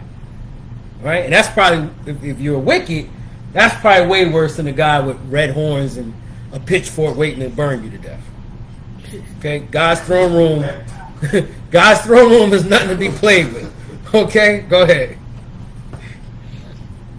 And his life shall see the light. And his life will see the light. What's that light? The laws, statutes, and commandments. That is the light that lights your path in life. When you go outside of that, that's when you see darkness and all types of wickedness and evil. Right? You're susceptible to it. Even if you're in the path, you got to stay there. You got to keep your eyes focused on a really thin piece of strip of light, and you got to walk that. And not turn to the right or the left. Who was you bringing? Go ahead. I'm sorry. Book of Proverbs, chapter 6, and verse 20. Proverbs 6 and 20. And we're going to read down to verse 23 because that piggybacks right on the light I hear of what the elder was saying, right? Well, that lamb backs off of what the elder was saying. Proverbs 6 and start at verse 20. Bring it out. The book of Proverbs, chapter 6 and verse 20. Go ahead. Proverbs chapter 6 and verse 20. And when everybody has it, just say Khan. Khan. Rick, bring it out. My son, keep thy father's commandment, and forsake not the law of thy mother. So it's telling us as sons, right? We all sons. We all have dads. We all have a mom. It's saying, keep your father's commandment. What your dad is telling you to do, right? He's telling you to do the things that are right. That's going to lead you in the right way. If you got spiritual brothers around you, spiritual fathers around you, you understand? They're going to tell you to do the right things, right? Somebody that's going to tell you to go off and do the wrong thing, like you're not going to try and tell your best friend here, and you're not going to try and tell Eric, your best friend, yo, let's go off and do the wrong thing. You're not going to tell him, yo, go jump off the bridge. I think you can fly. You understand what I'm saying? You're not even going to tell him to go bag an ugly chick. Think about it. You're not going to see a girl that looked like the lady who got hit in the face with the brick. You're not going to be like, nah, yo, that's the number one right there. Go wipe that up. You're not even going to tell them to do that, right? So all the more so when your dad is telling you to do something, right? Your dad is trying to lead you down the right path. When it says, forsake not the law of your mother's trying to tell you the right things to do, right? So when your mother comes and she's trying to give you instruction, when your dad or your spiritual brothers and your spiritual men that's around you try and come and put you on the right path, don't forsake it. Don't be like, I ain't trying to hear that right now. I ain't trying to hear what they kicking in my ear.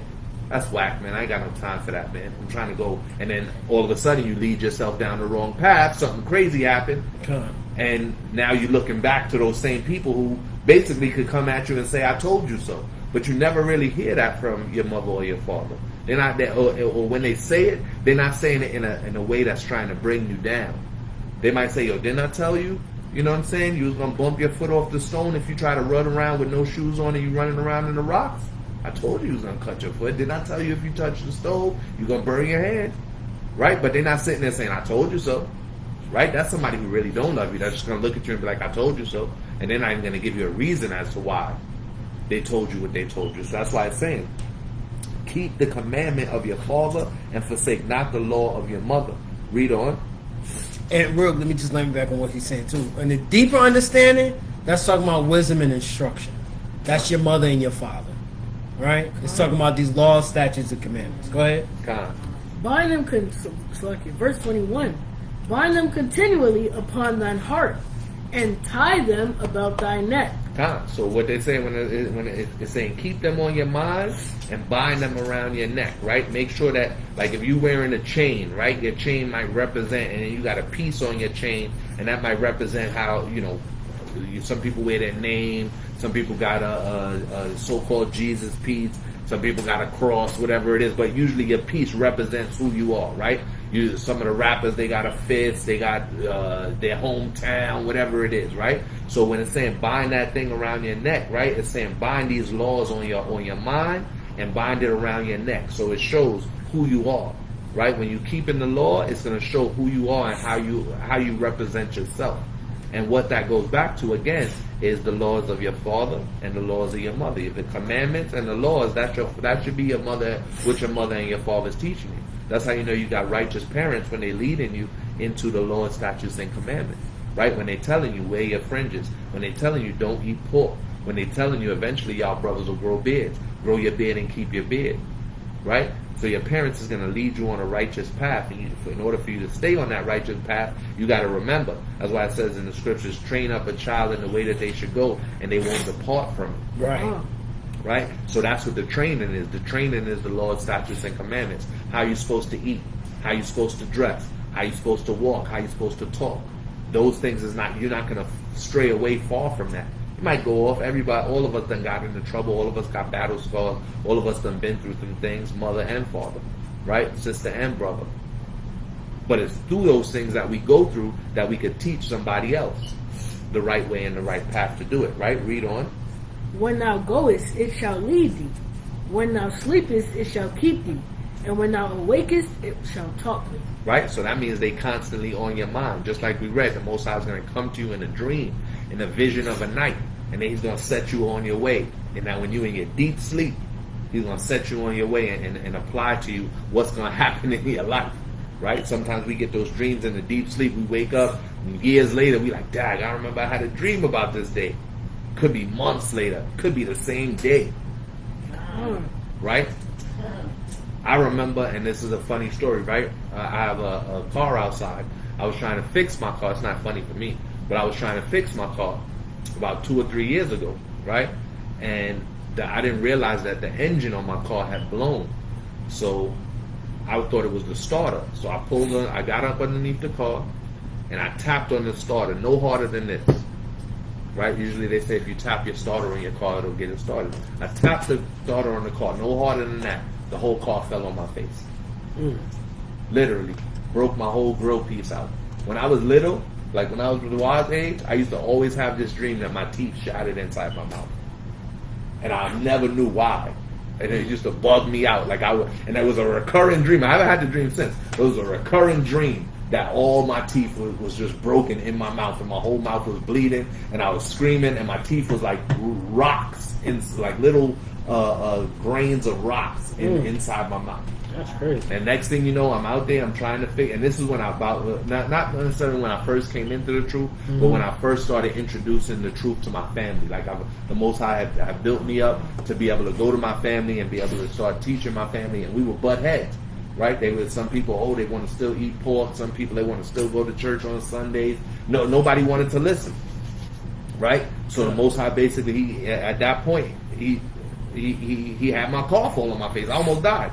The car was literally on top of my face. The jack fell right on me. Right? I was at death. So sometimes people will see me and I don't have my teeth in, and they be like, I'm like, what y'all think I'm a crackhead, right? Because I ain't got no teeth. I know y'all think I'm a crackhead. It's a funny story. I laugh at it. Because I literally was at death's doorstep. I seen death flashing before my eyes. And when I got up, I was spitting out teeth. Like the little crumbled up teeth. My whole front grill, the whole thing was all just crumbled in, like literally crumbled in my hand. And I'm screaming, going crazy. Like, what the heck? I couldn't believe it happened. And on top of that, the Most High had definitely sent an angel to me and helped me to push the car off of my head. Like it fell on me like this, and I'm holding it up. If I would have moved my arms and let it go, my head would have said splat like a cartoon. That could have killed you. Yeah, I was at death's doorstep. I literally seen my life flashing before my eyes, and I was like, that was all I was thinking. I didn't know even my mouth or nothing was wrong with it. I was just thinking, God, please don't let this car fall on my face. Please don't let this car fall on my face. And then I pushed the car back and was able to slide out from underneath the car at the same time. And then when I got up, I just said, and all my teeth fell into my hands. And in my mind, I said, oh snap, that was the dream. And I just started, at that point, I just started screaming and yelling, and nobody knew but nobody understand what I was screaming and yelling because I didn't have no teeth in my mouth. And my face was all swollen and everything, jaw bust up and broken, everything, because it went all the way back to back here. Right? So that's why it's saying the Most High he's gonna tell you what's going on in your dreams. He's gonna tell you. You might not understand the dream, just like Joseph. He didn't understand the dream fully. The Most High had to come and explain the dream to him. Right? That's why you gotta follow the instructions of your mother and your father. Right? And at that point, the Most High was putting a a gauntlet in front of me. Are you going to follow my laws, statutes, and commandments? Are you going to follow the commandment and the law of our mother, which is the law, statutes, and commandments? Or are you going to go back to being wicked, going to church on Sundays, eating a pound of bacon every other morning? You cook a half a pack of bacon with your eggs. Or are you going to go back to shaving your beard down so you don't look like you're 50? I'm not 50, but I look super old because I got all these gray hairs. Or are you going to go back to getting a nice lineup so you look like you're 25, 30 years old, and you go up and tell, go up and actually be telling chicks when you're trying to meet them, like, yeah, I'm smooth. I got the whole smooth face with the baby face and everything. Nah. Now all of a sudden I got a big gray beard. I go and approach most people that look at me and like, man, you look like you 50 years. You look like Moses, bro. Just came down from the mountain. Right. What's going on? Why? Because that's what the Most High told us to do. Those are part of His law, statutes, and commandments. Read on. For the commandment is a lamp, and the law is light. Right. And reproofs of instruction are the way of life. See? The commandment is a law, and the law is a light. Right? So when you get in the commandments and when you get in the laws, you actually get in light. You get in instruction. And they say that it's a way of life, right? So when somebody comes and they reprove you, if Charataza comes to me and he says, yo, man, you know what? You don't need to be doing that, man. You could do better. That's a way of life. He's trying to bring me into life. Right. Right? That's what you're going to tell your being like, nah, man, you don't need to be doing that, man. That ain't going to do nothing but lead to death. It's going to lead to your destruction. And if the Most High doesn't judge you right away and He gives you time, that's when you really got to be like, oh, snap. Most High is dealing with me right now because He didn't just destroy me in my own wickedness. Right. He didn't just destroy me in my own sin. He didn't let my own thoughts come upon me and destroy me. Because there's people out there that commit suicide. There's people out there that go out and they go out to a bar every time they get paid and spend half their paycheck, then complain about why they don't got no money, then complain about why they had to go spend all their money at the bar, spend all their money on drugs, spend all their money on weed, and now they complaining that they broke and they don't got no bread, so they got to go out and do something else crazy to try and get more bread just to stay in that same cycle. Right. Unbelievable. But if you utilize the law, statutes, and commandments to live your life a certain way, it says these reproofs are instruction and they are a way of life. So that's how you know what we teach as Israelites. We don't teach religion. The Christian church, the Catholic church, Islam, they teach a religion. We teach a way of life. Right. We teach a way that you should be living your life. That's what these feast days are. These feast days are a way of life. Every month we're going to get together for the new moon and it's a celebration, right? Every Feast of Trumpets, every Tabernacles, every Passover, all the men of Israel is going to gather together and they're going to celebrate these feast days and these high holy days that the Most High put together. And this is a high new moon because it falls a Feast of Trumpets and the new moon are falling on the same day. So this is a high holy day. Extra celebration. You're supposed to be extra happy that you was able to make make the new year. Right? And then, real quick, that's something y'all don't know. Today is 2 holidays in one: Trumpets and the new moon. We celebrate the new moon at the beginning of the month, every month, right? Whatever day it falls on. But this is the new moon plus the Feast of Trumpets. I just want to. You got a preset? Did you? Where you done? You got something? Okay. Now you're not done yet. We got years to go. We got years to go, but got a whole lesson. So I know we didn't get off track because we got some special guests with us, but I wanted to just bring out some new moon scriptures because we didn't do it at the last new moon. Maybe I shouldn't have said that. Now I'm in trouble. But let's bring out some new moon scriptures. If you got them, fire them off. Well, that's the incense that's burning.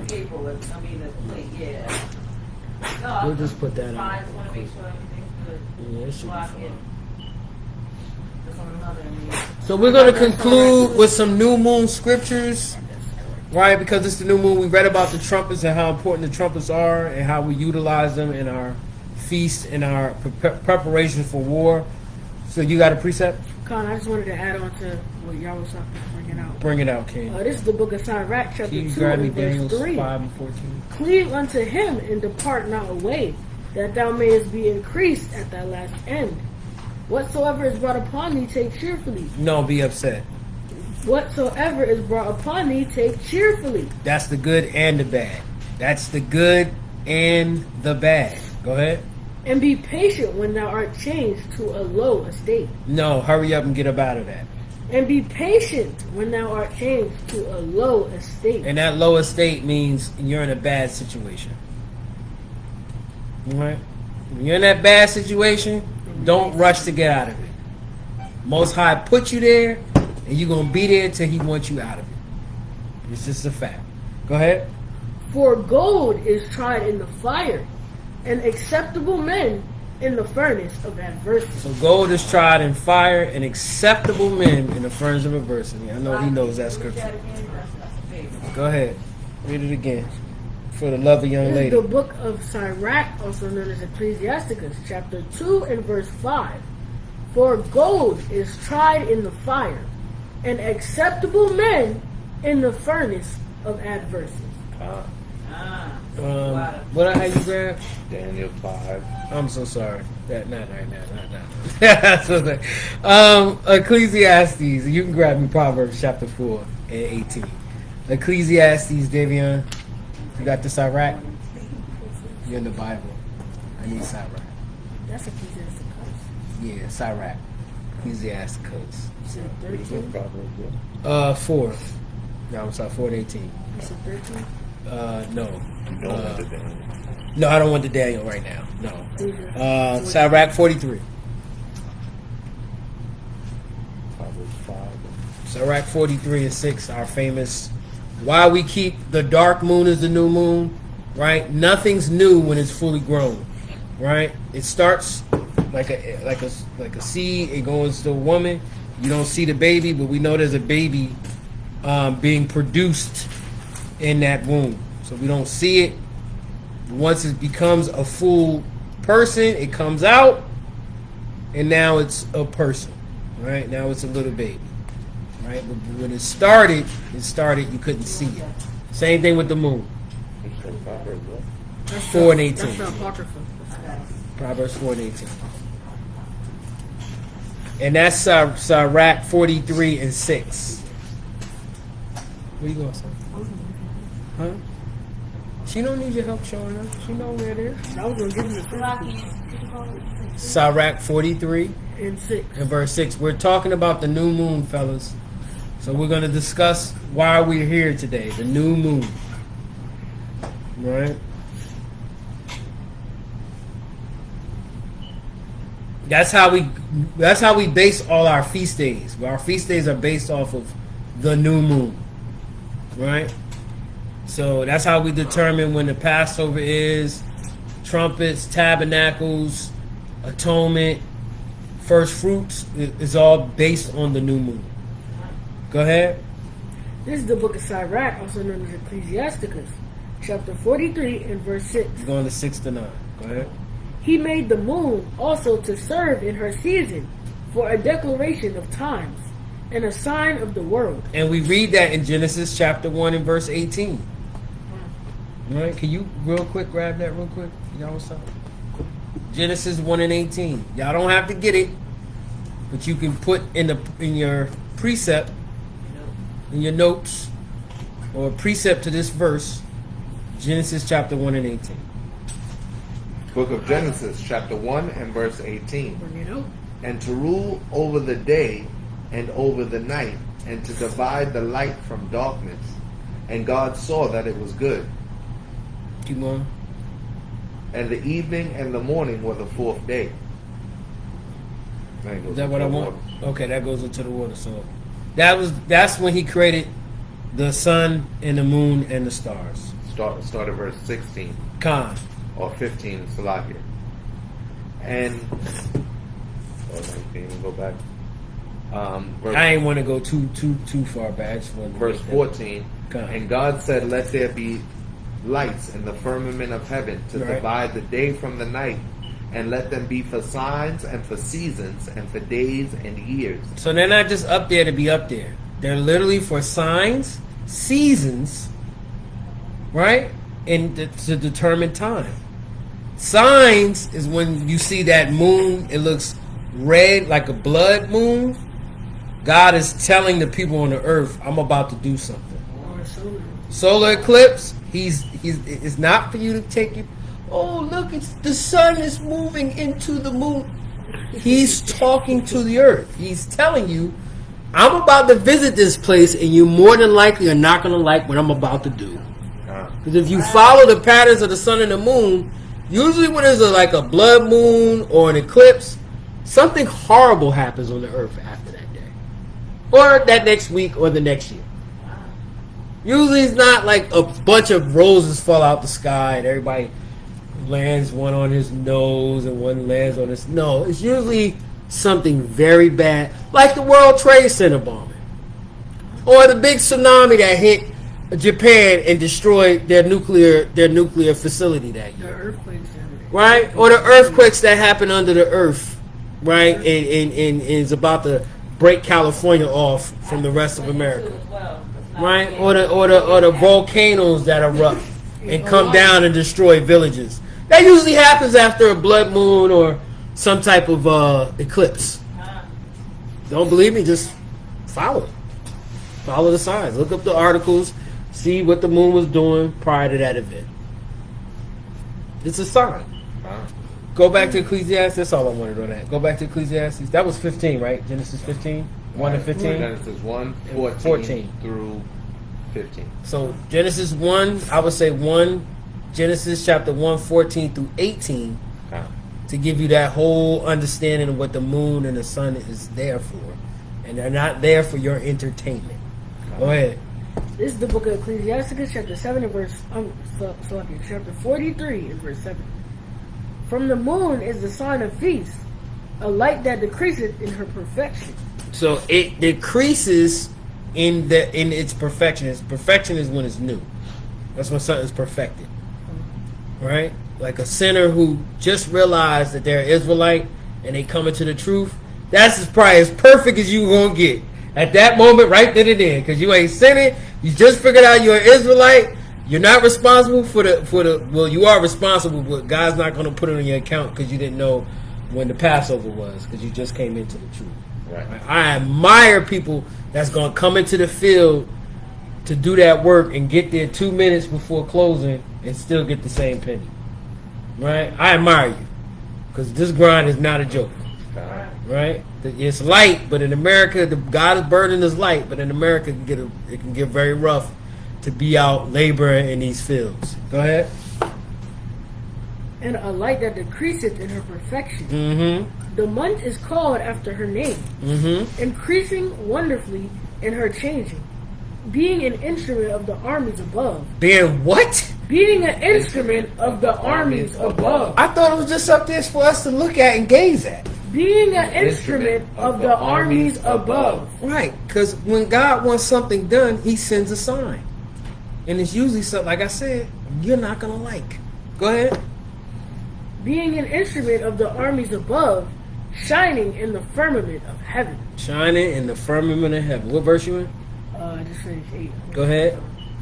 The beauty of heaven, the glory of the stars, an ornament giving light in the highest places of the Lord. In the highest places of the Lord. You got that Proverbs 4 and 18? The book of Proverbs, chapter 4 and verse 18.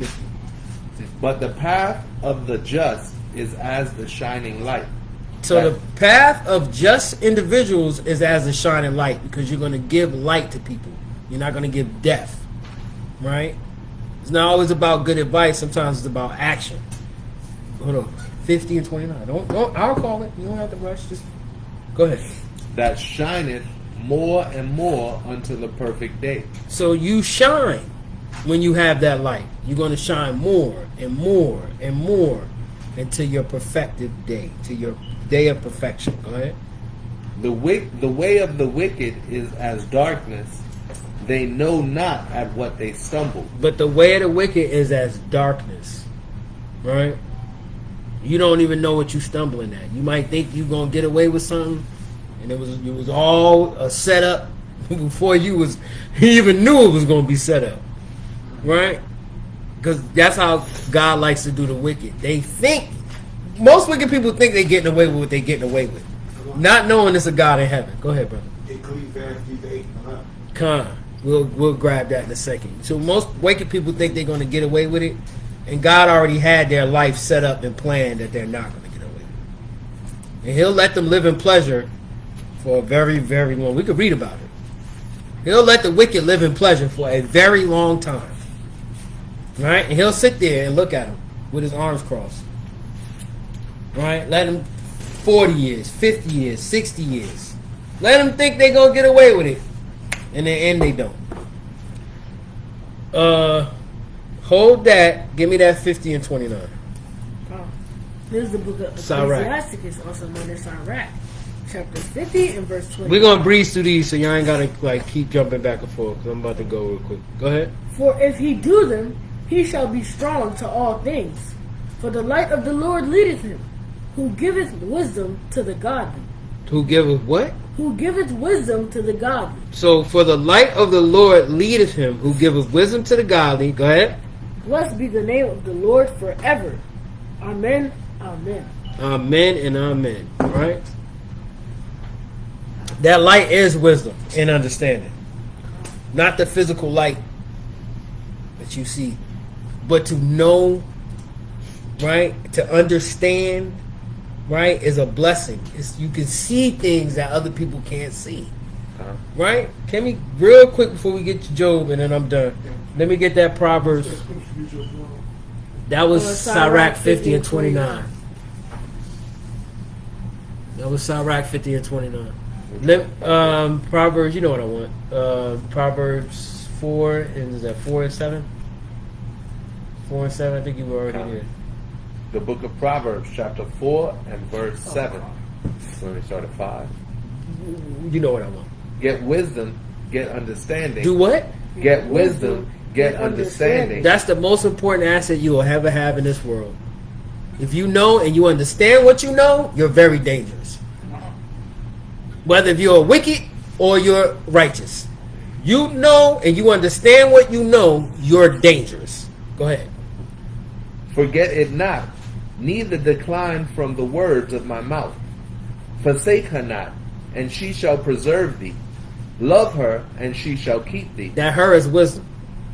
That her we're talking about is wisdom. Go ahead. Verse 7. Wisdom is the principal thing. Wisdom is what? The principal thing. The number one thing in life is wisdom. You get it? No one can tell you anything. No one can make you go here, go there, work here, do this. You have wisdom is the principal thing. If you have the principal thing in life, right? What are you supposed to do with it? Keep going.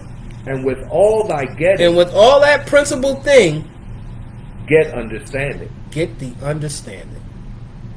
Now you have your father, you have your mother. Now you're dangerous.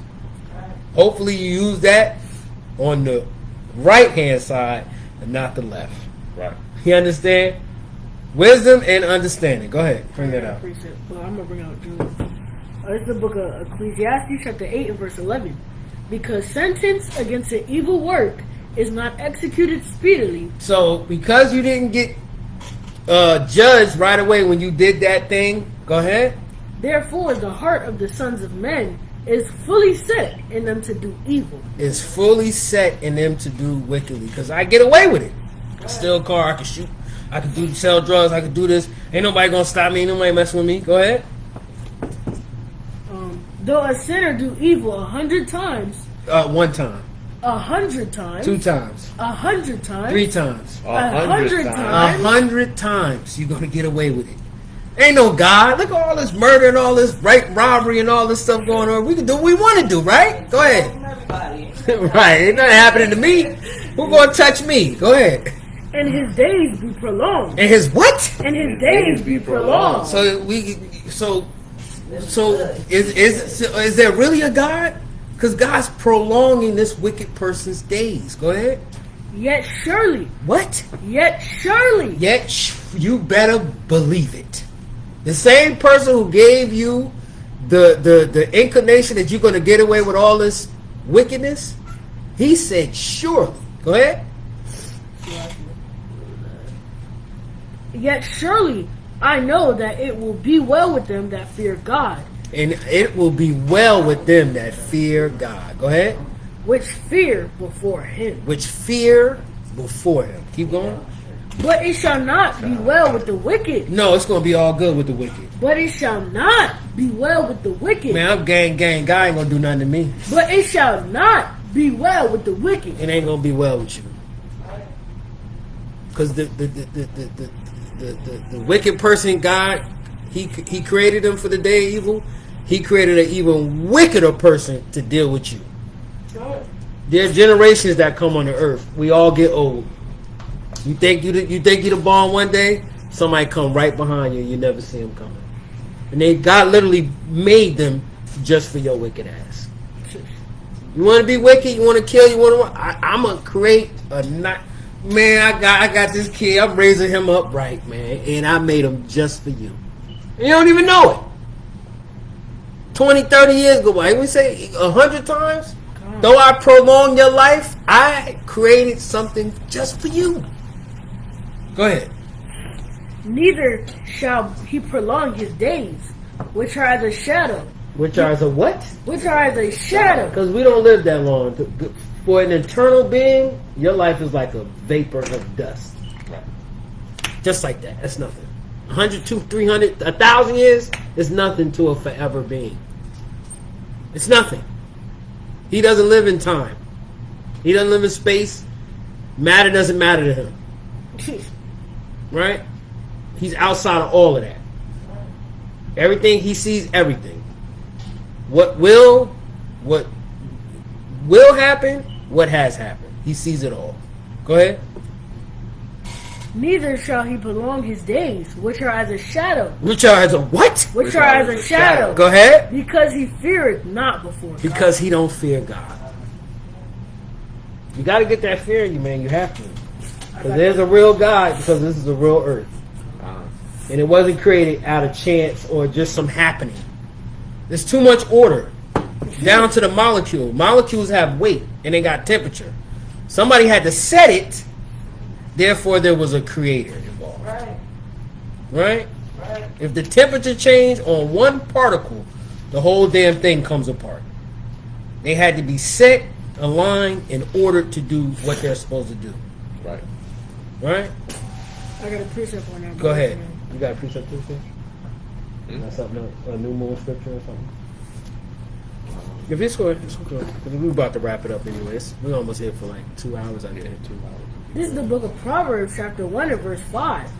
A wise man will hear and will increase learning, and a man of understanding shall attain unto wise counsel. And a man of understanding shall attain unto wise counsel. Can I get my famous scripture? Go ahead, bring it up.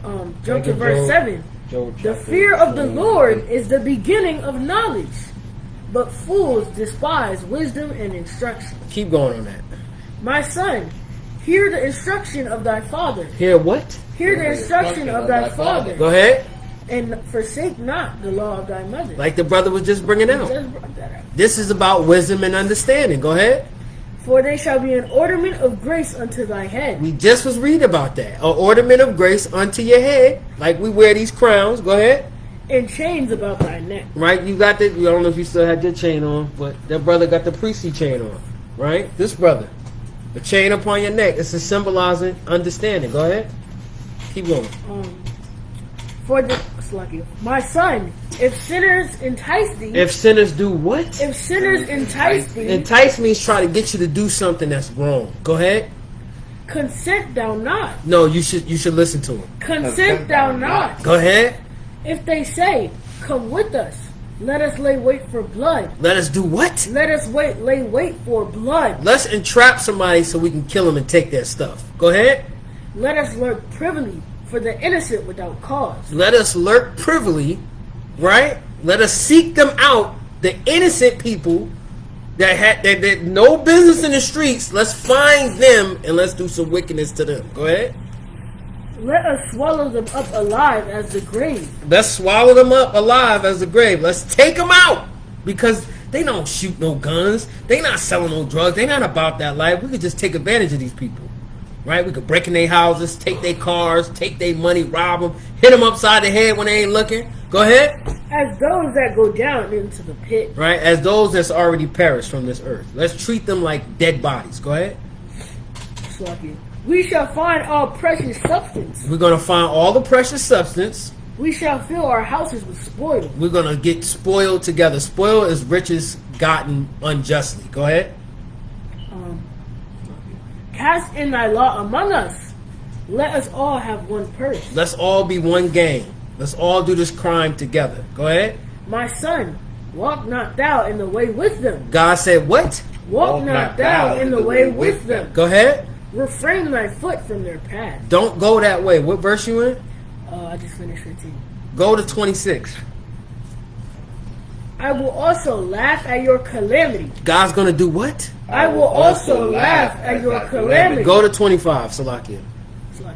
But ye have set at naught all my counsel. So you didn't want to listen when I said don't join that gang. Don't be gang, right? Don't waste your time robbing and stealing. You didn't want to hear that because that's not fun. Go ahead. But ye have set at naught all my counsel. You threw this book behind that crap out my face, man. You threw it behind your back. You didn't want to hear righteous things. So what is God going to do? Go ahead. And with none of my reproof. And you don't want none of my counsel, none of my reproof. Like we was just bringing out that correction, that corrective tone, that corrective hand. What is God going to do? I will also laugh at your calamity. So he's going to have hearty belly laughs. When you're crying and sighing, things didn't go your way, God is laughing at you. Go ahead. I will mock when your fear cometh. He's going to mock you. Right? When you're afraid. That's what he's doing. When you chose that path, you didn't choose him, God is laughing at you. I remember I got into it with Miss Young. When I told her God laughs at people that don't listen to him. Little does she know. Go ahead. And when your fear cometh as a desolation. And when you're afraid, like you're going to die afraid, go ahead. And your destruction cometh as a whirlwind. And when everything around you is being destroyed, go ahead. And when distress and anguish cometh upon you. Mm-hmm. Then they shall call upon me. Then you're going to do what? Then shall they call upon me. Why are you calling me? You don't believe in me. You don't care. I told you this. I sent all these people your way. You pushed them out your face, shot some of them, robbed the other ones, and told me you didn't care. Why are you calling me? Go ahead. But I will not answer. God's not going to answer you. Get in these laws, statutes, and commandments for it's too late. Russia's coming. China's coming. Korea's coming. South Africa, Brazil. The BRICS are coming. India's coming. They tired of America. They tired of American ways, man. Right? So when that fear, when the nukes finally are in the air, and Charataza, Gabar, and the HOI, and the brother Yawasap, and the brother 𝐤𝐄 been telling y'all for years, get right before it's too late. God is going to be laughing on that day. It's going to be a lot of laughs. That's right. Hearty, big belly laughs. Right? Knees slapping. Look at him burning and running around. He's going to think it's hilarious. And I'm sorry to tell you, he don't look at pain and suffering like we do. He understands it. He created it, but he don't feel it the way we do. Right? You got something, Brother Joe, you wanted to bring out? But that's all I have right now. I think we went away from the new moon scripts. Not really. Then we brought out some new moons. I got a lot of them. You know what I'm saying? A lot of them. It is what it is. Yeah, we about to hit 2 hours right now. Talk about fear based on while we celebrate, while we keep the feast based off of that is first thing you fear the Most High. Then an hour. Understanding. So I want. It's track. It's flow. I wanted to introduce y'all to my sons. These are the brothers that we all were praying for. That unfortunately got shot a few months back. I got them both here in the building. Hopefully they won't be too shy to say 𝐤𝐄𝐅𝐄, and thank you people for y'all prayers. Okay, these two sweet young men unfortunately lost one of their friends recently, and they're going through it. But keep praying for these brothers because our babies are under attack. Stop thinking all these kids out here are bad. Some of them just want to live. Right? They're not trying to do nothing. They're just trying to live a life. Okay? Let me see if I can get these brothers on. Y'all can flip it or y'all can come. They can come and just say shalom to the people that have been praying fervently when they heard they got hurt. Y'all can go right here. There they go. The brother right there. This is my son Asai, his friend Eric. Y'all just want to say thank you to the people that was praying for y'all. I do appreciate all the prayers for me and my friend going out here for. I'm thankful for it. I don't know who's on here, but people be watching. People they watch when they can because everybody's doing class right now. Cue the music. We're gonna leave it up. We're gonna eat. We're gonna have a good time. We're gonna cue up some music. Say 𝐤𝐄𝐅𝐄. 𝐤𝐄𝐅𝐄. Oh, praises. Blow that trumpet after you blow the trumpet. See if I can, you can do it.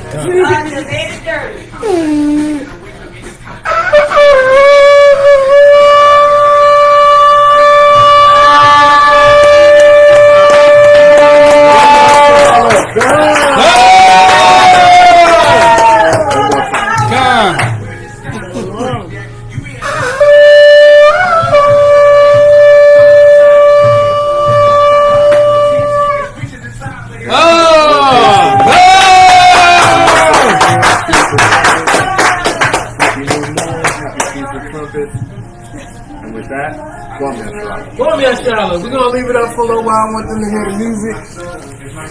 Right? Oh yeah, this song. Turn it up. No, put on that joint that you was dancing to the other day. I mean, earlier today. What the Sakari brothers, the Sakari camp. Oh, God, what am I at? Where the remote, man? Y'all ready to eat? Y'all ready to get some food? Because I'm packed down. I got you. It's party time, guys. That's what we do. Help yourselves. God, Brothers, I got shows. We have a lesson, and then we party, and we eat. Right? See these guys? Y'all age. They're a little older than y'all. When I say a little older, I mean like 20 and 19. All of them. They street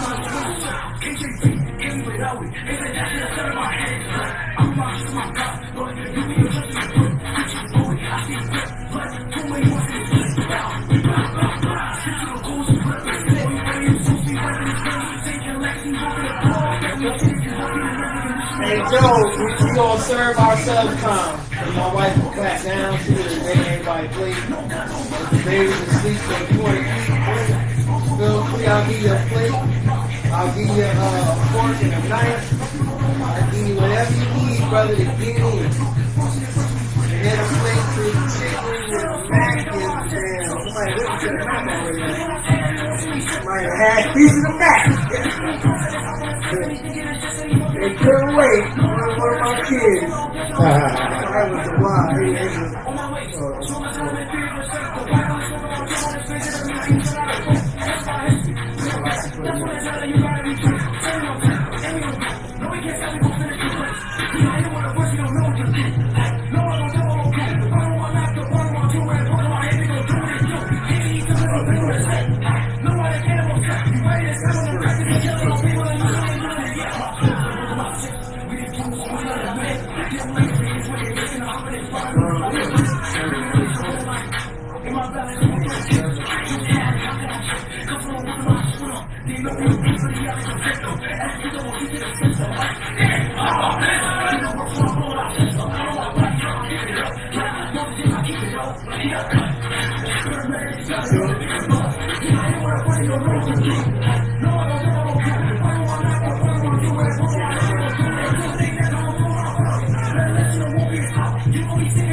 Look on the shelf. You literally just had it. Did you take it in the room?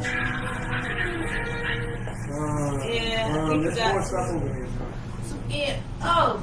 Is it next to you? He looking for the room. Yeah, I think he's in the room. There's some other brothers that are rocking too. Rock with it? Try it? I'm a dog, but it's what they call me Apple Young. I put the shots to the coin, shot the clock, turn the other cheek, Oh, it's right here. Chicken over there. Hey, but we got chicken all day. Let that rock. Put my groove up on. Put my groove up on. Go back there. Go back there. Go back there. There you go. You know, you're playing on the stomach. Right here. Yeah, I try to do it. Keep it minutes. And walk through there. My orders. That's like a banana. Oh, yeah, like fried banana. Now, these, the dudes that you just saw, these are their elders. That's the young squad, the young hood. That's the West Coast. Hey. Watch out the young nigga pull off.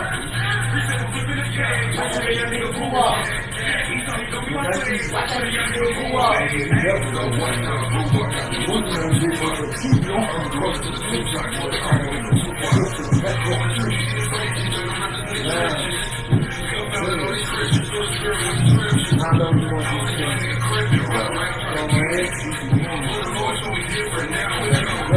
Right.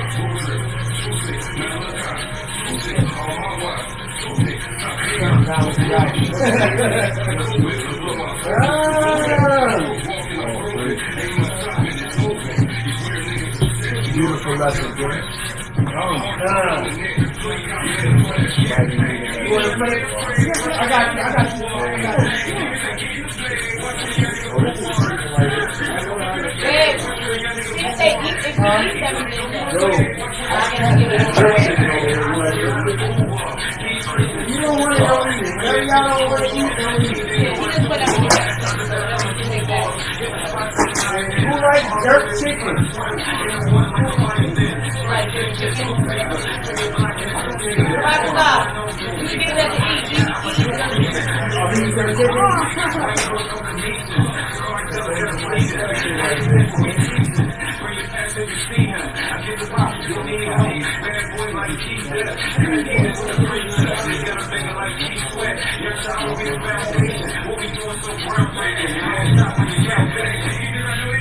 Watch out, you're a bull ball. I bet it's food. Watch out, you're a bull ball. Hey, watch out, you're a bull ball. I don't like it with the boys to eat. They want to go on with me.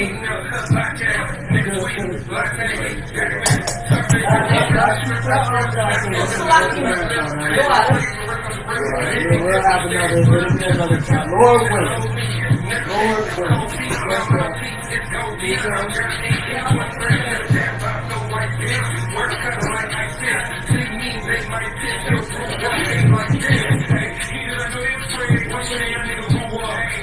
Yo, if you want to eat here, you want to be more comfortable eat here. So don't bother me. We're there, either or. Whatever makes you comfortable.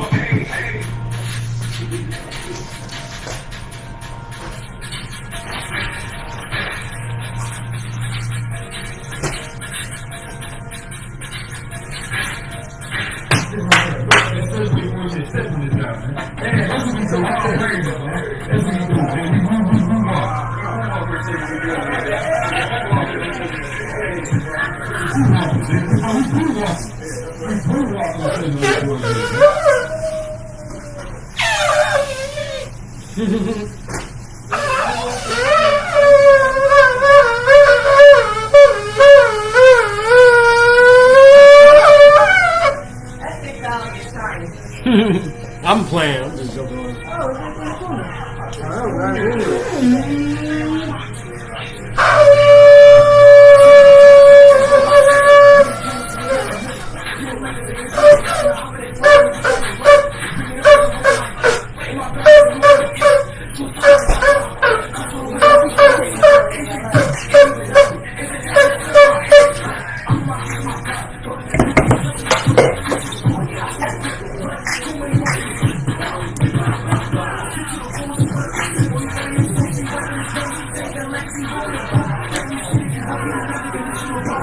Come here, Charlotte. Come here, Charlotte. I'm gonna sign off. Save my battery.